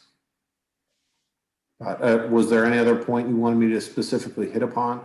I'm so embarrassed to say it. I took a walk down, is it Orchard? Is it Orchard? It's the Orchard's off that one off Flag, yeah. Yeah, it's kind of like it's directly to the north. So they're north of the facility. Yeah, and honestly, the sound was much more audible from Debbie's location, unquestionably. But just from a sound, I tried to get a complete picture of the whole area, including being up on Deerfoot. I was up at the vet's office and tried to get a complete picture of the entire area. So, okay. Thanks, Mike. Paul, did you have questions for Mr. Pizzoni? I don't have any additional questions that I didn't have from last month. Just to reiterate, my concerns last month was there going to be any increase in noise levels, and it appears that's it was discussed last month and just discussed again now that there's not going to be a increase due to this proposed addition. Also my question from last month was on lighting, which was addressed, and more of a comment than a question that some of the others of us had. I think Doris did too, perhaps, about the traffic, the traffic patterns that the trucks may sometimes take that are not right. I noticed, 4 or 5 years ago when I was first hearing about this, it was worse. So it seems to be not as bad. Mostly what I would see was that U-turn on Route 9 there, which instead of doing the cloverleaf at 85, which would back up traffic on Route 9, but I haven't seen that. I haven't seen that occur as much. So it's getting better, or at least, every now and then something might happen, but I don't see the same frequency. I do understand, however, there is a noise concern, and it appears to be mostly coming from the west side, not where the proposed addition is on the east side. And so, I feel that there, although it's maybe not what's on the table here, but maybe, to address that, perhaps some type of mitigation could take place to help alleviate that. I thought it was an interesting comment that was made by I believe by Kevin from there, that Bill brought up about the snowbank, how that kind of, I guess, dampened some of the noise. Perhaps some type of a berm or a hill with trees would be a decent permanent type solution to that. I'm not an engineer, I'm not a noise expert. I have seen that done at projects quite often down South Florida, more to keep the noise not, mostly from highway, from highway noise, but I see that used quite effectively where you build up a hill or a berm and then, plant, dense vegetation on top of it. And it seems to be something that, developers do to help keep the noise levels down on the houses they're trying to sell, so to say. So that's kind of my kind of thought, or, thought into maybe, doing something like that on the west end of this to help mitigate what, currently does exist. Those are my thoughts. Thanks, Paul. Craig? I two things. I want to kind of echo what Mike was saying in regards to the fact that, what we're asked to look at is the impact of this addition and its potential increase, substantially detrimental increase to what exists now. So I think kind of keeping that in mind as we hear the rest of the comments is going to be important. I also want to caution us from overstepping our purview. This will go in front of planning board for site plan review. They are typically the ones that talk about vegetative screens and berms and the like. And it will go in front of Conservation Commission for wetlands and stormwater retention and things of that nature. So I know in the letter we got, it mentioned a bunch of those things that aren't in our purview. We have had our hands slapped, so to speak, for what people perceive as us overstepping in the past. So, I think it would be important for us to really kind of stick to, as Aldo has always told us, the four corners of what's in front of us. Thanks, Craig. Doris?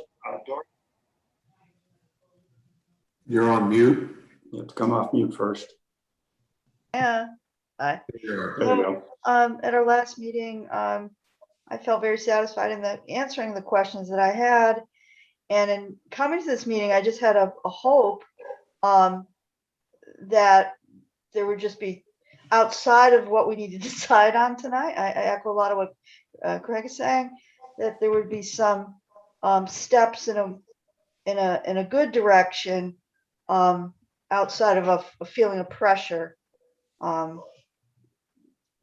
to decide on something when I don't have the expertise, and I do tend to think it's outside of what the applicant's asking for. Now, they're asking to put with no impact on a different side of the location, a storage facility.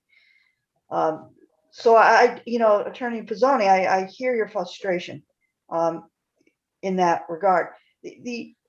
So what's escalating it, and it's something I consider, what's escalating is there's no mitigation. It doesn't feel as though we're having any mitigation process. And I do have a concern, it was in my last set of meeting notes, that as we go forward, the conditions in the last special permit, they're just not being met. So I'd like to hear a little bit more feedback on that. Why put a condition in if it's the roads, because there's been a bit of a, roads, why put a condition in? Or why put a condition in to put sound wall in if it doesn't meet it? It doesn't meet it. So I think there's a failure either in a serious responsibility that those trucks don't go down the side roads. And that's something I'm very serious about, because that is within the corners of this application and in the last special permit. Besides saying we're going to do it, how do I know it's going to get done? Because I don't, from the feedback and my driving up in the roads, it didn't happen. And now we have a very costly sound wall, and it is outside the applicant if there's no additional impact. That really needs a serious commitment to get mitigated. There is noise, but it's not in the application. It doesn't appear to be in the application that you're stating. I don't know if I'm saying that correctly. I mean, maybe you could comment on that. What are we going to do about the traffic? Sure. And please, besides being upset, which is, I understand why people get upset. What are we going to do? What do you think you're going to do besides, oh, we're just going to work it out? Because now we have two attorneys, and that is really outside of this meeting. We've turned it to attorneys. That's never a good sign. Never a good sign to have two attorneys going at it. If I could, Mr. Chairman, may I respond? Yes. Yeah. First of all, the traffic turning out on Route 9, we try to monitor that on a daily basis. We don't control everybody that comes there because they're not our workers. And all we can do is we fine them, or we tell them they can't come anymore, that those drivers can't be there. But we don't know they're doing that unless somebody reports it. So the only time we know it's happened is when the police let us know, or the building department call us and let us know. When we do, Jim steps into it. He sends out more emails to all the drivers. You're not supposed to go there. It's posted in the facility. So it's an ongoing process, because you get new drivers that come in, they hit their GPS, they do the wrong thing instead of doing the right thing. So I lived in Southborough for 35 years. I understand issues that are out there on Route 9. The other part of it with the sound wall was specifically built, and those conditions were placed in that other permit to protect the people on Orchard Road and on what's that? That's Deerfoot and Deerfoot. Okay. And when they talk about moving the wall or building another one, they're talking about over in that area. They weren't talking about at the other end. They were talking about just in that area. Right. One of the things we went back and forth with when we wrote that condition was, we can't be at the mercy of just somebody saying, oh, it's too loud. They have to prepare a study that shows that we've exceeded DEP's limitations, and then we have to deal with it. We took it on ourselves when Deb and Chuck brought this up. We know you guys don't want to pay for a study, but let's focus on what the study needs to be, and we'll pay for this portion of it. The permit, the original permit, was the onus is on the abutter or anybody else that's going to raise the issue. I told you, we thought we were doing everything right.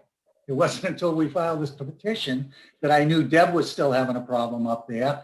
And it was for the first time I've heard people on Orchard Road complaining again, and or Deerfoot. So if the noise is over there, they haven't been calling who they were supposed to, which was the Board of Health or the building department, so we would know about it. Mhm. It just all of a sudden, it's here today.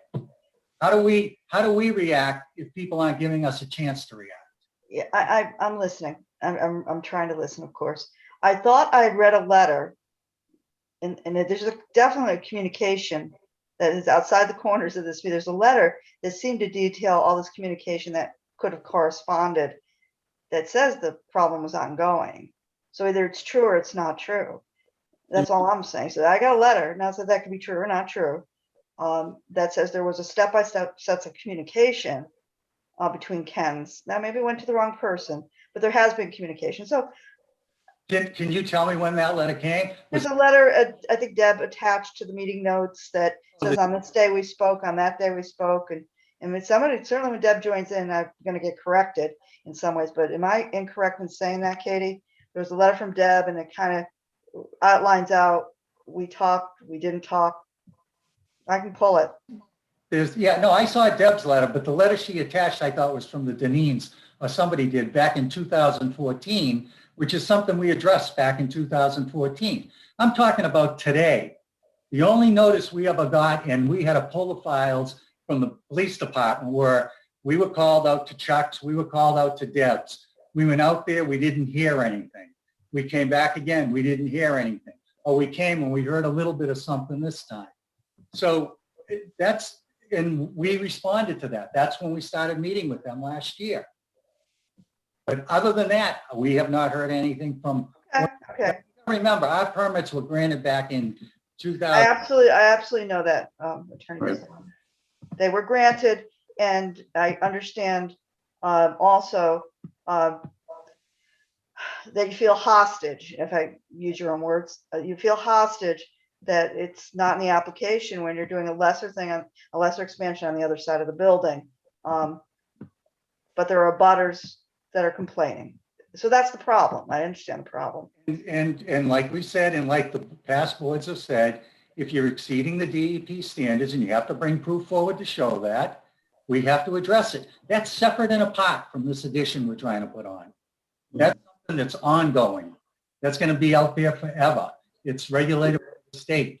Anybody can do that, but they have to bring forward substantive information and reports and studies to show that you're doing that.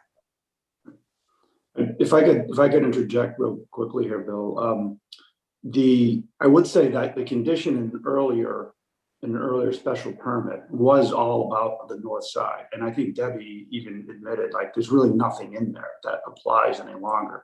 Because I read that a little bit more extensively today, and it talked just about that section. It didn't talk about any other place. It talked about extending the trees.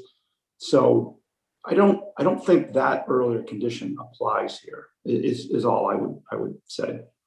And if I might, Dave, back in all the prior hearings, we never heard anything from anybody up on Deerfoot Road that there was any noise on that end of the building.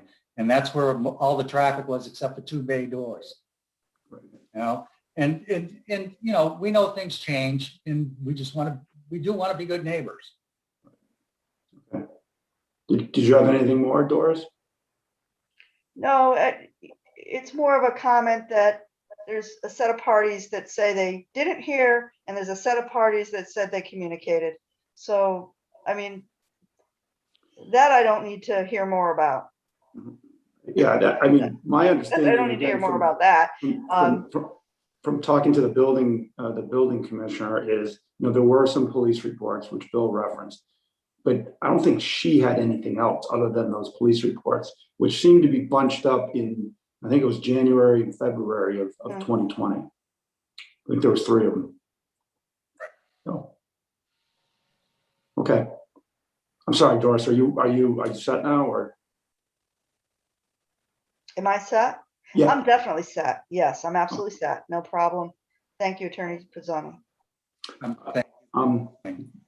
Jamie, you're not a voting member on this board, but I don't know if there was something that popped up. It's something you thought should be addressed. I just have a few thoughts. First of all, I totally understand what Mr. Pizzoni is saying, that are we too in the weeds about things that aren't relevant? But I also think that there's a reason we send these notices to all abutters, even if it's not the abutter who may be directly impacted or as closely impacted where the addition will be. So I just think that's something to take into consideration, in addition with the fact that there's going to be construction noise, in addition to the noise that's already being complained about. I get it. It's like we need to separate ourselves from an issue that was before, but I think the reason, and when Michael read that bylaw or the standard, there's a reason we contact all these abutters and find out what they think of this. And maybe some of them felt like they didn't have a voice before a new application came in front of them. Maybe they felt like, okay, now they want to build again. Well, I'm not even happy the way it is now. So even if it's not directly impacting them, the new addition, that's kind of where their mind is. And I think it's something to take into consideration. The only other thing I was going to say is that I live on Lover's Lane, so I walk down Orchard all the time. And I think that I can't hear anything, but the way the topography is, the houses at the end are kind of on a hill, and I don't think we would, just walking the street, we'd have to trespass into someone's backyard to hear the actual sound. Those are just my 2 comments. Thanks, Jamie. I'll just add in a little bit here. I did see the site with Mr. Pizzoni and Mr. Bourne. I think Mike and I would agree that there's little doubt that the refrigerated units would be the source of the issue. But I also agree that the special permit is about an addition on the east side of the building. And I do think it's a mistake to conflate the two. I think we do need to listen to the concerns of abutters. I will add that because I ended up having some time there, Mr. Bourne gave me a tour inside the facility. And what was noteworthy was that we could converse at normal conversation levels. It's not noisy inside the facility. The only, I guess, clarification I would ask Mr. Pizzoni is, in the addition, is that just more of the same warehouse operation that's going to be happening there? Like, in other words, should there be a concern of more noise in that addition versus the rest of the facility? Actually, it's just going to be an expansion of the robotics and the racking. Okay. It's going to be the same thing that's there. Okay. Deeper. All right. So it's the same thing that's there, and I'm just noting as somebody who saw the facility that it was not something where it was, I'd say, exceptionally noisy inside the building, which would make me think, I don't think there's going to be much of an impact noise-wise outside the building either. So those are my comments on it. Again, my thought is it is something that I think Ken should follow up on, but I don't think it's part of the special permit. So Katie. Just a quick thing. I just wanted to, my impression, two separate points on this. The one point I wanted to make, I didn't think it was the refrigeration trucks, to be honest. I thought that those ran pretty quietly. I think the noise that I heard the most acutely was because the trucks need to turn off, they don't idle. It's the stopping and restarting of those trucks as they load into the bays. So I didn't think my perception wasn't the refrigeration trucks. I think it's a cacophony of the trucks, the refrigeration, the flow, Route 9, and all of that sound is then coming up, unfortunately, to Debbie and her direct neighbor. I think the sound, literally, the topography of the land brings that up. I thought Jamie's point was really great. This is why we have this language. That's why abutters are noticed, and that's why we're here. Yes, I agree that these are separate issues, but those, I thought the way that Jamie framed it with respect to a lot of times people just kind of no, I don't have anything else to, a way to deal with it except now. So I'm interested to hear what the abutters have to say. But I do agree that we as a board and as an attorney that deals with other boards, Craig had mentioned overreach. And I'm really cognizant of what our role is. Our role as the zoning board is laid out in our rules. And, I've said it before, but, we just need to call balls and strikes here. The petition that's before us is for an addition on the opposite side. I want to hear those abutters. I want to hear what's going on, but I really want us to focus in on what our role is, both for the petitioner and also for the abutters. I mean, everyone has to live with this. So let's just figure that out. And I look forward to hearing those abutters.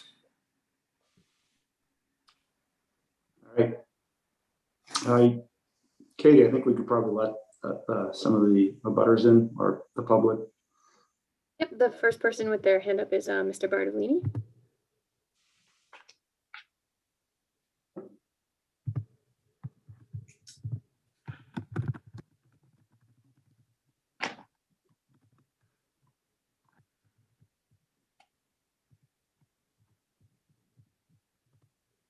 Can you hear me now? Yeah, Jack. All right, sorry about that. I'm having problems here. I want to speak. I own the property across the street on. Jack, sorry, if you could just. John Bartolini Jr., 4 Wire Circle, Southborough, Massachusetts. Thank you. My brother and I own the property across the street at 278, 276, 278, 280 Turnpike Road. I just want to bring up, I'm going to go in a different direction here. The drainage on that piece of Route 9 goes from south to north. And I just want to make sure, I haven't seen these plans. I did talk to Bill a while ago. I'm sorry I missed the first meeting. But I just want to make sure that with all these talks of berms and things, that the drainage is not impeded from the south side of Route 9 to the north side of Route 9 as it travels through this property. I've worked with Kins before. They're very good people to work with. We had a horrific problem with beavers a couple of years ago, and they took care of it. Actually, it took about 2 years to get to straighten out the beavers, but we worked with their engineers and my engineers, and they did a wonderful job. But my concern is the flow of the drainage from the south side of 9 to the north side. So I just want to be on the record for that. Other than that, I have no problem with this. Okay. Great. Thanks, Jack. Thanks, Jack. Thank you.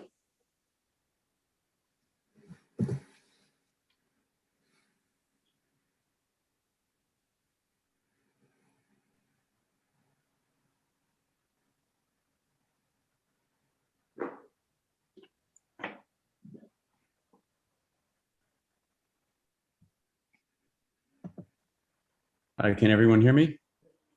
Yep. All right, great, thank you. This is David Sears, 74 Deerfoot Road. First, I'd like to thank Jamie for her comments, especially about abutters not feeling like they had a voice in the past. I don't think I could agree with that even more. Secondly, the board appears to have many new members since the last application several years ago. I wanted to thank you all, as it really does appear that you all truly respect Southborough residents, especially the abutters. So a sincere thank you. This is a very different experience than last time. And despite the fact that I like Mr. Pizzoni personally, he keeps using the term innocuous for the building addition. And I just can't agree with that term. And I think anyone living across the street from where it's going to be on Deerfoot, such as, my property, and I'm up high, and especially 76 Deerfoot, my neighbors who are are listening in as well here, and some folks on Kenley Lane. I think it's fairly irrefutable that the larger and closer, any commercial building is to pretty much any residential property, it will affect and lower our property values. I really don't have much in the way of comments, other than one more thing is we briefly discussed during the last meeting the condition that the board had required Kens to adhere to with the previous permit application process. which involved planting some trees on the front areas of two properties across the street, my property and again 76 Deerfoot. I believe it was board member Mr. Nicholson who last time may have implied that the condition should be considered as potentially back on the table. I would like that to be a reality. I realize that the building was taller last time, but it wasn't any closer this time. It's a lot closer, but it isn't tall. It isn't taller. Regardless, I'm fairly certain it's not very debatable that you know, again, a commercial property, the closer it is, it's going to affect our property values. And I think my neighbor and I would welcome a conversation with Mr. Pizzoni, Mr. Bourne, who we spoke with last time, to revisit that condition from several years ago. But thank you all, and seriously, Bill, thank you too. Thank you. I appreciate that. Mr. Williams, if I could, I want to make a clarification. Yep, you may. Yeah, the other addition was actually a bigger footprint and came just as close to your property and went up another 20 feet. So it would have been a lot closer to your property and it would have been much more imposing. The other point is I can see where you might be able to see it in your next door neighbor. I'm not sure how Kenley Lane could see it because you got so many trees there and we're 320 feet from the property line, which isn't even the street line at Deerfoot, and it's all treed in there. So, you know, I know that when we put it in at the last time, it was to address those issues with the height of the building and it being so much closer to you. So I honestly don't think it should be imposed in this one, but I leave that to the board. Okay. I hope that doesn't change me, David. Bill, I love you. But you've got your job to do, and I've got mine. We both got to do. We both have to do what we have to do to preserve our own values. I'm all set. Thank you. Yeah, thank you, David.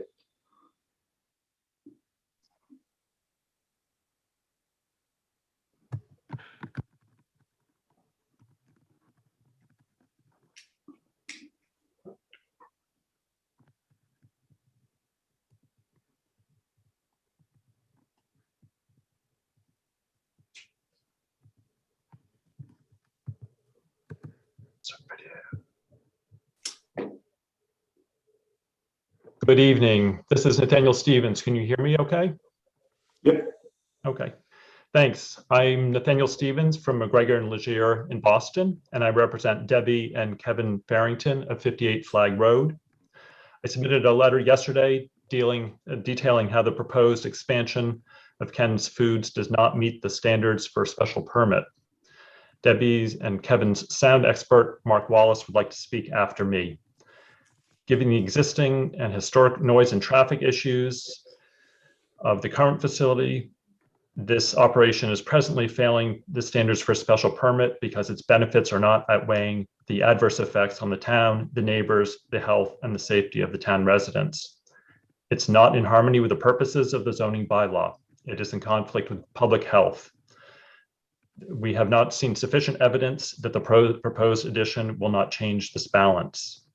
For instance, while Ken's Food stated at your last hearing that it would be a wash in terms of truck traffic, whether there be additional truck traffic, they did not specify whether the mix of truck traffic would change, whether it would be at different hours, or whether there'd be fewer or more refrigeration units. You've heard from neighbors at your last hearing about the noise and experiences they've had of vibrations to their chests and their ears, and have some property owners, abutters, have had to use earplugs for sleeping in the bedrooms that are facing Ken's. I believe that was on the east side, abutters on the east side. You also have a letter from Debbie more recently, and then an earlier letter from both her and Kevin detailing these adverse effects. We don't believe that they should have to incur the costs to undertake an expensive sound study, as Attorney Pizzoni suggests, to have their grievances addressed by the zoning board. These noises and vibrations are at night and early in the evening.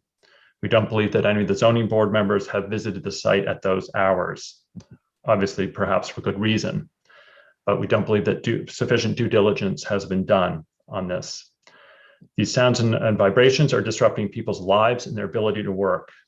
This operation is significantly affecting their use and enjoyment of their properties. These rights should not be outweighed by the existing or potential additional tax revenues from Ken's to the town of Southborough. We agree with the letter that you received yesterday from the Southborough Board of Health that the addition should not be allowed until the noise issues are identified and mitigation is addressed. We also note that the existing operation is about 7 times that is allowed in an industrial district as of right. The petitioner has not explained how adding to this operation to allow it to become 9 times larger than what is allowed by right will change the current balancing of the detrimental effects. Please also remember that this site abuts a residential zoning district. In fact, part of the Ken's property is within the residential zoning district. I did watch the meeting for your April 21st hearing, and that was left off with Ken's agreeing to regroup by Attorney Pizzoni saying he would speak with Ken's about possible measures and also continue to work with the neighbors. My clients weren't contacted by Attorney Pizzoni until just a few days ago.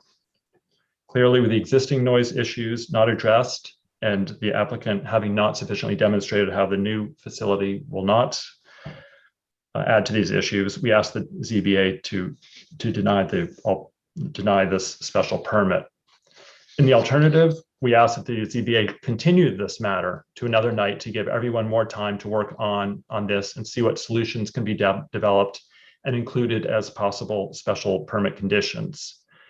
Again, at your last meeting, there seemed to be consensus among the board members that developing special permit conditions that are feasible and that will address the ongoing issues of noise should be included and discussed with the public. For instance, we need more information about the new automation equipment that says in the application will be put in this addition. What noise will it create? What hours will it be operated? What other operations will you put in this addition or moved around the existing building? These things may have a bearing on the sounds emanating from the facility and disturbing the neighbors. Mr. Wallace can provide a list of things that he would need to help to look into these to determine what the sources of the noise are, as well as possible remedies. My clients are interested in solutions that work and don't want to have Ken's spend money on things that don't work. That doesn't benefit anyone. We again respectfully request that the hearing be continued if you don't deny the special permit application outright, to allow time to develop and discuss with public input possible meaningful conditions to address these real and valid concerns of residents of the town of Southborough. Thank you.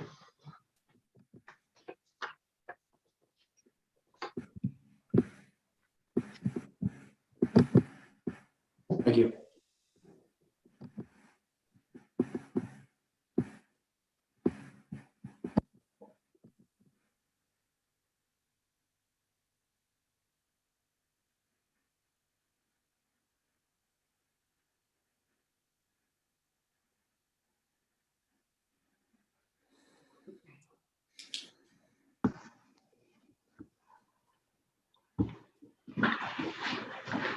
Hello, my name is Meenakshi. I'm Snake's wife, and I live in 76 Deerfoot Road. And I just wanted to understand, we are new to Southborough area, and then our experience living in this location has been like 1 year. And obviously we see a lot of things. And one thing Mr. Pizzoni mentioned that there are trees and we don't see it. We clearly see everything, even there are like construction equipments on this side of the Deerfoot Road. We see everything. So I wanted to understand what is being done to make sure it's not going to increase more noise on our side. And I echo with the comment that Dave has about the visual.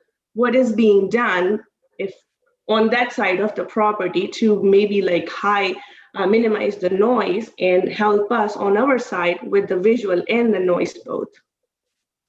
Thank you. Thank you.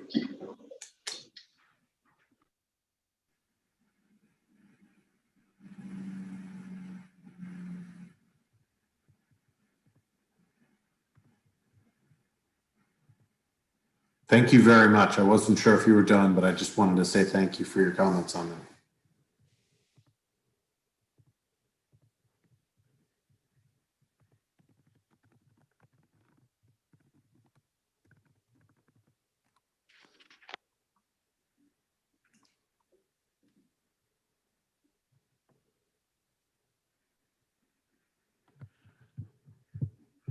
Hello, can you hear me?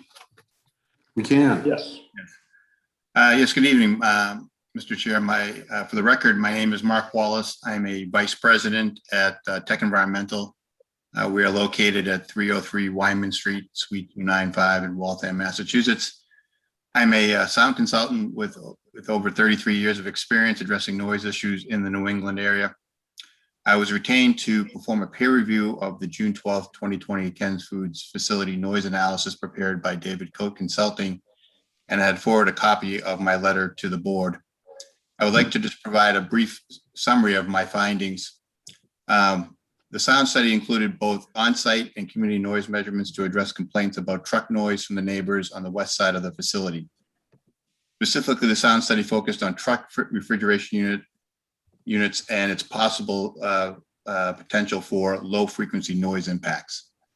The sound study primarily focuses on the results of unattended sound monitoring where there was no observer to accurately document the sound contribution from the refrigeration trucks at 24 and 58 Flag Road. This approach does not follow proper acoustic standards and procedures, nor the Mass DEP procedures to assess whether a facility is in compliance. The sound study also assumes that the nuisance noise that abutting neighbors have complained about is attributed from trucks. However, the sound study does not assess if objectionable sounds are coming from other sound sources.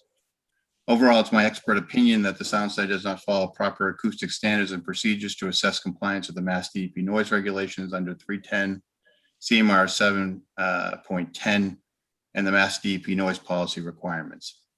In order to properly assess the sound impacts from the existing and future expansion of the facility and to possibly work collaboratively with Ken's Food to solve the noise problem, I recommend the following information be provided.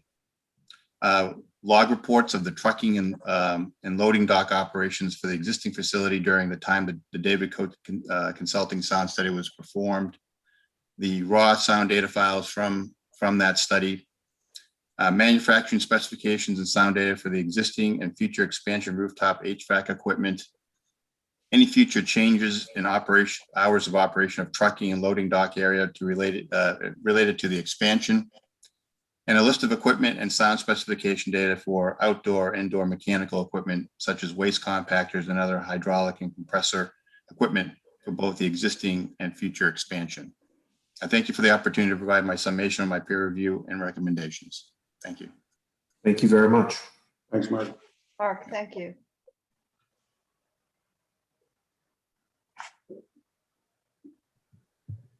I don't see any other hands up at the moment. You don't? Okay. Could I All right. I was going to say, Mr. Bozzoni, would you like to respond? I imagine you would. Yes. Well, a couple of things. What people don't understand, we're here for a special permit for an extension on the east side of that building that's really just 3 walls tying it into there. There's going to be no other activity on that outside. It's going to be like they're looking at the same building, only 50 feet closer. Okay, which isn't even to where the parking lot is, or isn't even to where the retention pond is, or even isn't close to where the fence is on the Ken's property. So it's not going to change from a visual aspect that much from over there. And there's not going to be any activity on that side of the building. So there's no increase in activity over there. We did tell you there's going to be no increase at the site because right now there are trucks coming from Ken's, dropping stuff off and going back and forth. They're not going to have to do that any longer because we're going to have the larger capacity. So there's going to be less truck traffic during the day. as far as the Board of Health letter, it really doesn't say anything other than they received a few comments from people that there's a noise issue. They didn't look into it. They didn't review the study. I know that Paul Pazinski had started looking at this over a year ago, and they deferred to DEP to do their bidding. Okay. As far as the sound study goes, we stand beside it. As I said, the first sentence defines the scope of what the study is going to be in that first paragraph. And it was because that's what the neighbors and that's what Ken thought the issue was. If Ken isn't going to pay for a full sound study for something that they don't think exceeds the standards. The opportunities there for the community, the neighbors, they've hired a peer reviewer, let him do his study. We didn't have somebody sit up in Deb's backyard for the 4 days while this was going on to monitor the equipment, because we didn't think she was going to want somebody there. And also and I think the peer reviewer will agree that what we did was we determined a baseline for what the sound of the refrigeration was. And that gives you something that you can go off of. And, you know, it's not like we were trying to pull a fast one. We did the study we were commissioned to look into and to do, and what we thought was the issue. If there's a further issue they think it is, if they can do their own sound study, we're happy with that. As far as Mr. Stevens' position, I stand by my submittal, which outlines how Ken's meets the criteria for a special permit for what, you know, and I won't call it innocuous again, but for an addition on that side of the building with no windows, no doors, that isn't going to impact any noise over on that side. I just think that, you know, we need to look at what the jurisdictional requirements are for your board, what the jurisdictional requirements are for other boards. There are other jurisdictional avenues with DEP to address the sound. I will commit that Ken's will continue to try to work with the community, because they don't want to be bad neighbors, but they don't want to be held hostage to get a permit that should be really not that big. You know, I don't want to say that, shouldn't be that insurmountable to give for this type of an addition that isn't going to impact really anybody. With that, I'll just rest. I'll let you guys ask questions if you want. Did any of the board members want to ask additional questions following the public comment of Mr. Pizzoni, or discuss it any further? Mark. Great. No. Mike, you good? Just as, like, I don't know if Debbie's in attendance or not. I always like to hear directly. I know her attorney's here, but I don't know if she wanted to speak to any point. If not, or Kevin, I just, it's one of those things. I just want to make sure every voice is accounted for. And if not, I say let's close the, you know, if she's not there now. Yeah, I'll just note, Mike, that when I did talk to Debbie earlier this week, I think she said she actually would prefer not to, because I think she gets a little worked up, and so the attorney really spoke for her. So no, it's just, I hope she doesn't mind me speaking for her, but I'm just going to share that was our conversation. Okay, great. I just wanted to make sure we're getting all the voices so we can consider everything as best we can. But I spoke to them, both Debbie and Kevin, and you know, I feel those issues, how this affects their daily life. So I feel that directly. But if that's the case, I'm going to make a motion to close the public hearing. There is another hand up. Okay, great. From the Board of Health, if you wanted to hear them first. Yep. Please.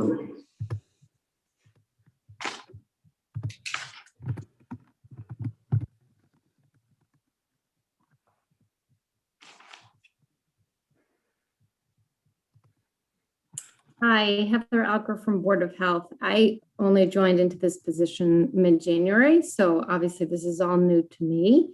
And I was able to attend the meeting a month ago.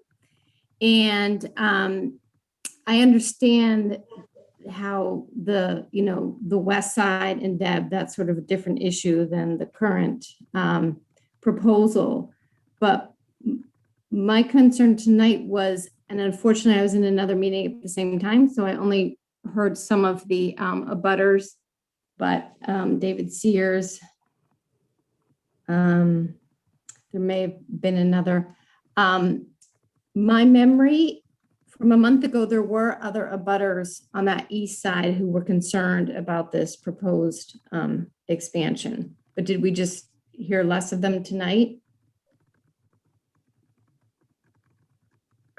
You know, Yeah. they gave their comments, so they are part of the record. They don't need to come back and make the same comments. Right. Okay, got it. Okay. Right. If anything, we just heard. We also had a letter from Marnie Houlihan on this as well. Okay. Right. And I don't, I can't speak to other avenues of reporting, but I certainly did hear that last meeting. There definitely were concerns from the abutters about this current proposal. Correct. Right. Okay. Thank you, Heather. Thank you very much. Are there any other hands up, Katie? Not see any. And I'm going to resubmit my motion to close the public hearing. Second. Okay, we have a motion to close the public hearing, seconded. All in favor? Aye. Doris? Aye. Paul? Aye.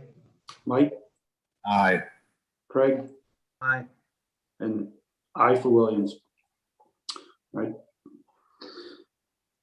Okay, the public part of the meeting is closed. I don't know if we want to discuss anything additional before going directly to a vote. Consideration of conditions or just a vote? No, I just, ahead, no, Mike. I thought Debbie and Kevin's attorney did a good job raising his positions as well as Bill for his, Mr. Sears and the other abutters. I hear all those voices, and at the same time, I look at the structure and the proposed addition, and I just, those sound issues, I think, are genuine. I think they are a point of concern. I don't think that this addition is going to affect that. I think that is a separation. They are building an addition on the other side of the building. There are, I think, genuine concerns that need to get addressed. But my position on this is the special permit. Is this addition going to be substantially more detrimental than what's existing there now? And what's existing there now, I'm not saying is acceptable. That's a different story. Enforcement's a different story. But the petition that's before us as a board tonight, the way I see this is they want to build this addition that's less in size than what was previously approved. It's still substantially quite a distance from Deerfoot Road, having been on the site and knowing what the size that they're intending to put in at the same height. I honestly think once it's built, people won't even be able to tell the difference what was there before and what's there now. So, it's my position that the issues are genuine, they're real, but I don't see how the petitioner's request to build an addition on the opposite side impacts or is more detrimental than what's existing now. Thank you. Craig? Yeah, I'm going to echo that comment from Michael. There were a couple of other comments that got brought up, in terms of drainage, which, I want to just make sure everybody understands we'll go in front of the Conservation Commission. They will be looking at that. Mr. Sears mentioned the trees. I did mention whether that should be on the table. I don't think it should be a condition. I think we can probably take a vote on a separate motion outside of this to send a letter to the planning board, kind of highlighting the concerns that we had and the neighbors had as part of this process to ensure that they look at those issues. So, it's not that we're not hearing them. It's just, again, looking at this specific application, the addition does not seem to be making the existing noise concerns substantially worse. And there is benefit to the town. There is increased tax base. There is fees for building. There's other things of that nature that will benefit the town. And I think therefore we are within our four corners of what's in front of us in a position to approve this. Greg? Doris or Paul? So it's on the other side of the building. The petition says they're not going to increase the impact, but with a great caution, and I wish I could place it in a condition. With great caution, I don't, outside of this board, we had a series of experts say there's a problem, and I would suspect they're just going to continue pursuing it through the process. I'd like to see more cooperation on both sides to resolve, in Sears to resolve, because I sense, what's the word, resistance. They're always wrong. I hope that's not the case. I hear on one hand, we cooperate, but that's not what you're saying, because you don't agree. So is that cooperation? I would strongly encourage and caution outside of this board to seriously come to some mitigation, because those concerns are real. And on the other hand, inside the board, we're just looking at this petition at this location on the opposite side. And I don't think there's something dubious in requesting a lesser addition. So that's, and with some thoughts from the other members of the board, because I do think there's a small pattern, and I do see it as a responsibility to place a condition on. I'm not seeing that solely as the police department, the health department, and the conservatory department to mitigate traffic. If we have a condition on, I don't know what that condition is going to look like. I want it to stick. I don't want to be backed. I'm one of those accountability people. I wouldn't want to be backed. It would affect the way I think about, and I think very highly of Ken's. And I truly appreciate the increase in the tax base. That would be good. But that needs to solve. The noise problem needs to solve, and the truck problem, in my mind, outside this application, strongly encouraged to solve it. Yeah, well said. Paul, anything? Not much. I agree with Mike's assessment of the request. And I also like the idea that Craig had about, I guess, outside of our decision, a letter of concerns to pass along to the other boards that need to hear about this. And that's all I have to say at this point. Further. Okay. Final thoughts, Jamie?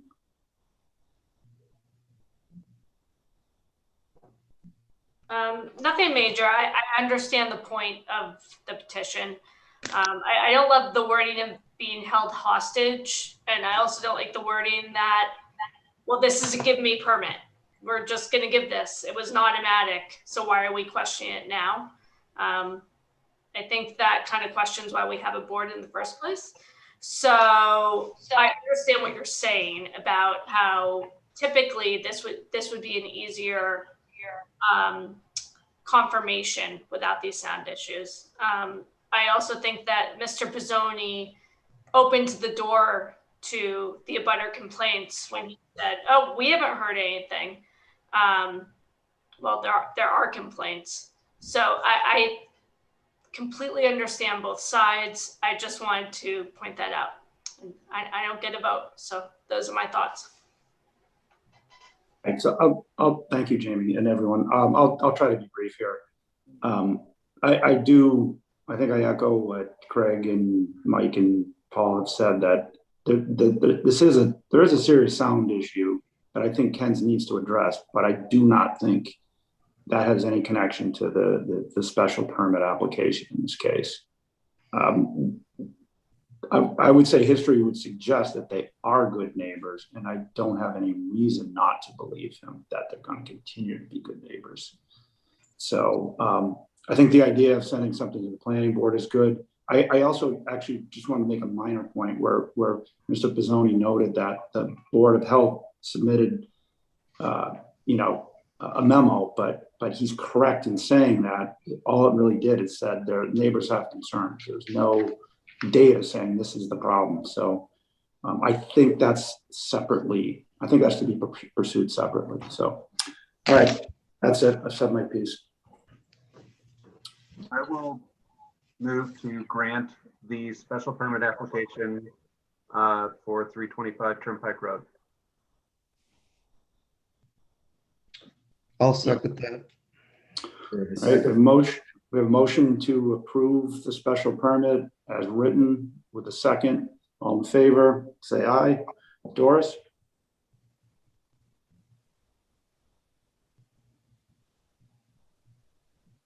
I want to write a condition. Do I do that? It's a procedural question, David.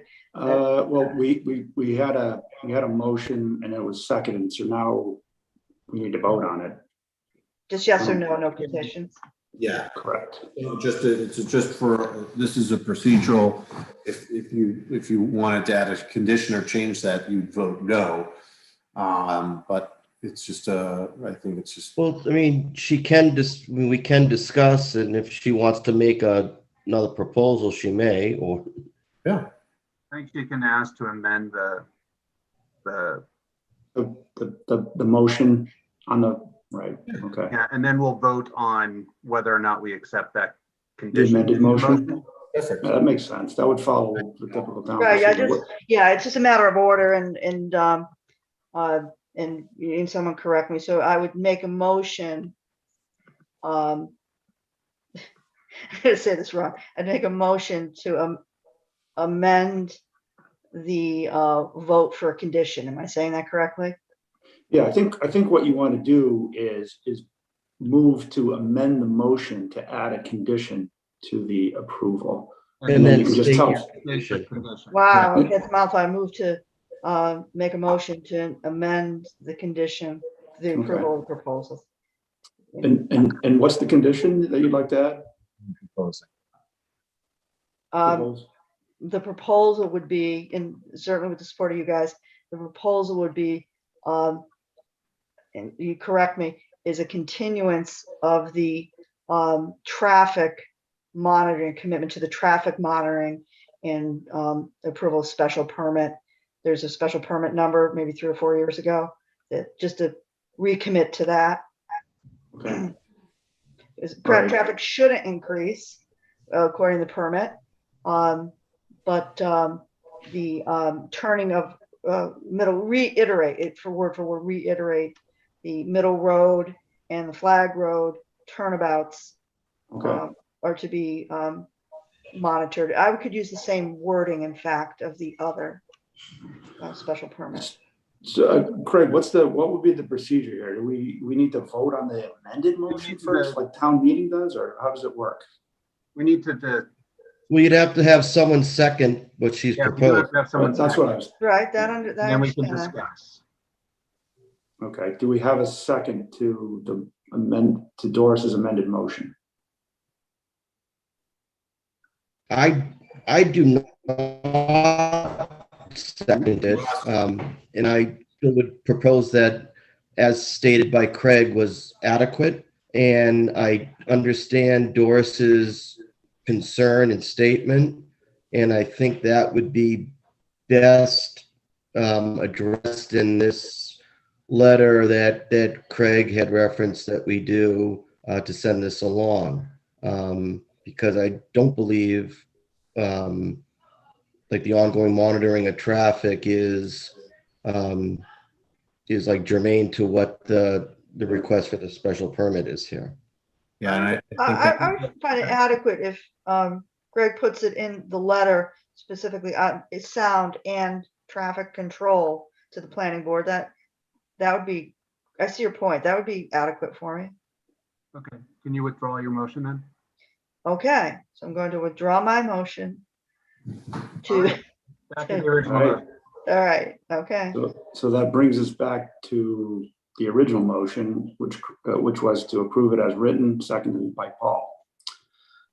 So back to the original motion, Doris, how do you vote? I'm in favor of giving Ken's Food the special permit to Okay. put on the lesser edition, yes. Mhm. Paul, I vote yes. Mike, Yes. Craig, Yes. and Williams, aye as well. All right. Thank you very much. You're welcome, Mr. Pizzoni. And if Nathaniel's still on the phone, give me a call over the next couple of days. But give me a reprieve tomorrow because I became a grandfather today. Congratulations, Bill. Welcome to the club. Good for you. Thank you. Thank you very much. All right, thank you. Congratulations. All right, so before we really leave this topic, what exactly do we want to capture in the memo to the planning board that are our concerns?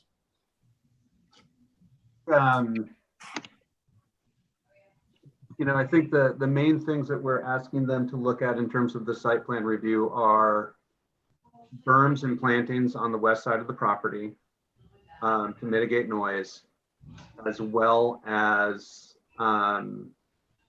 tree plantings along the east side of the property to mitigate sight lines for the people on Flag Road.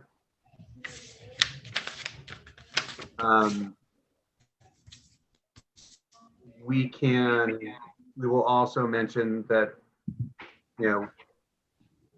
we are interested in anything they can do to further the monitoring of truck traffic. And traffic patterns, right? Yeah.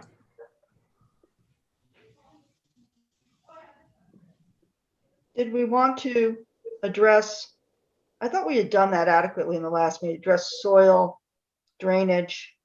That's The the engineer. Concom. Well, that's really conservation. Yeah, because that was addressed on the last meeting too. Yeah, I always feel like the issue that's brought up where there's inadequate drainage, if it's going to conservation, it really should be addressed by conservation. I think so. Visual, yeah. I don't.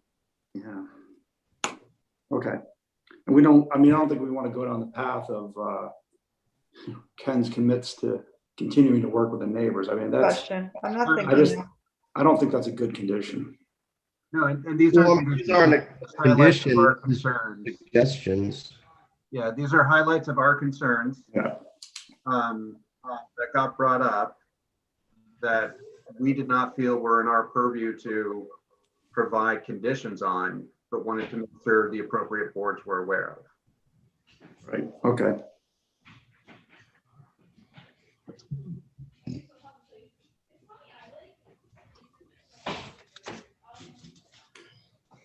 Okay, so, all right. We should bring Debbie back in.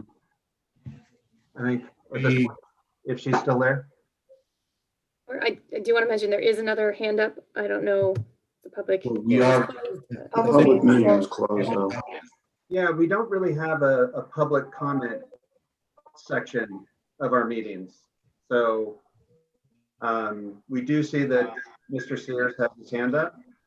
But I'm not sure we have necessarily a venue to. Yeah, we gave a pretty adequate period for public comment. Well, my guess is he's not necessarily going to talk about Kent's because we definitely can't hear anything about that. Okay. If his comment is about the special permit application, we definitely can't hear it. Okay. It's almost 10 o'clock. I just want to be mindful of time here. Yeah. I think The only thing we thing left on the agenda was approval of minutes. Minute. Right. Yeah.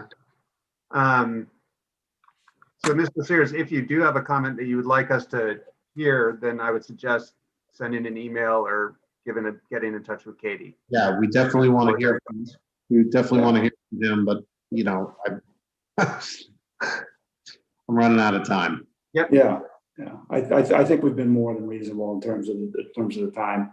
So I would agree with what you're saying. He's certainly got the opportunity to send us an email.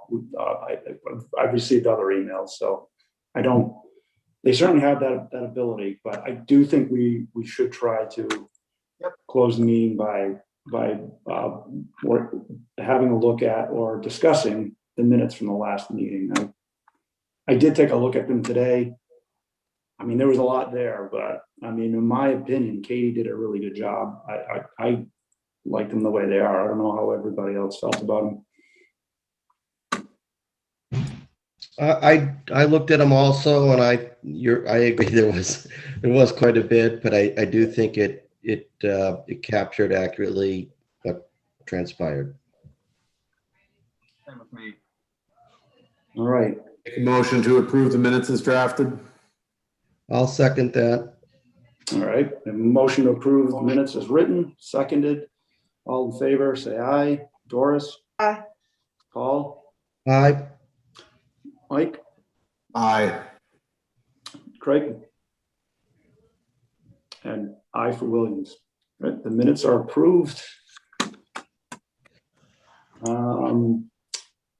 Before we leave, Katie, knowing that we just moved one to next month, what else? What are we looking at in June? So we do have that one. We have another accessory dwelling that will be coming in June, and then we have an appeal that is with Aldo right now. So we'll be finding out soon if we're going to move forward with that. What's an appeal with Aldo? There's appeal of a building permit for a large addition. The appeal is brought on by the abutter, but no real error was highlighted, but It's the one off of Sears, right? it's presidential. Presidential. Yeah, the one we talked about. I Sears? talked about it with David and Yep. Michael. So, Okay. yeah, I put it through just to see if there was any leg to stand on as far as moving forward. Right. Yeah, that just sounds unusual to me. We haven't come across one like that yet. I haven't. Granted, and I'm unhappy. And so, okay. All right, and that is planned for June 23rd, correct? I think it was June 16th. So June I did- 16th? Yeah. We all good with that date? I'm good. Okay. All right. Specialty? Paul? I'd like to make a motion to close tonight's meeting. We've got to have a second. Okay. Motion to close and seconded. All in favor? Aye. Doris? Aye. Paul? Oh, yes. Mike? Oh, yes. Oh, yes. Craig? Really want to say no, just to say no. But, Not recognized. Jamie? You're gonna have to vote for you instead then. And then see it accurately in the minutes next month. Just testing Katie, that's all. All right, Williams, aye. all right. All right, Yeah. okay. Thanks, everybody. Take care, all. Being disappointing, so What? I was just saying to Debbie, sorry for the decision being disappointing. I'm sure that's tough. So I feel you. So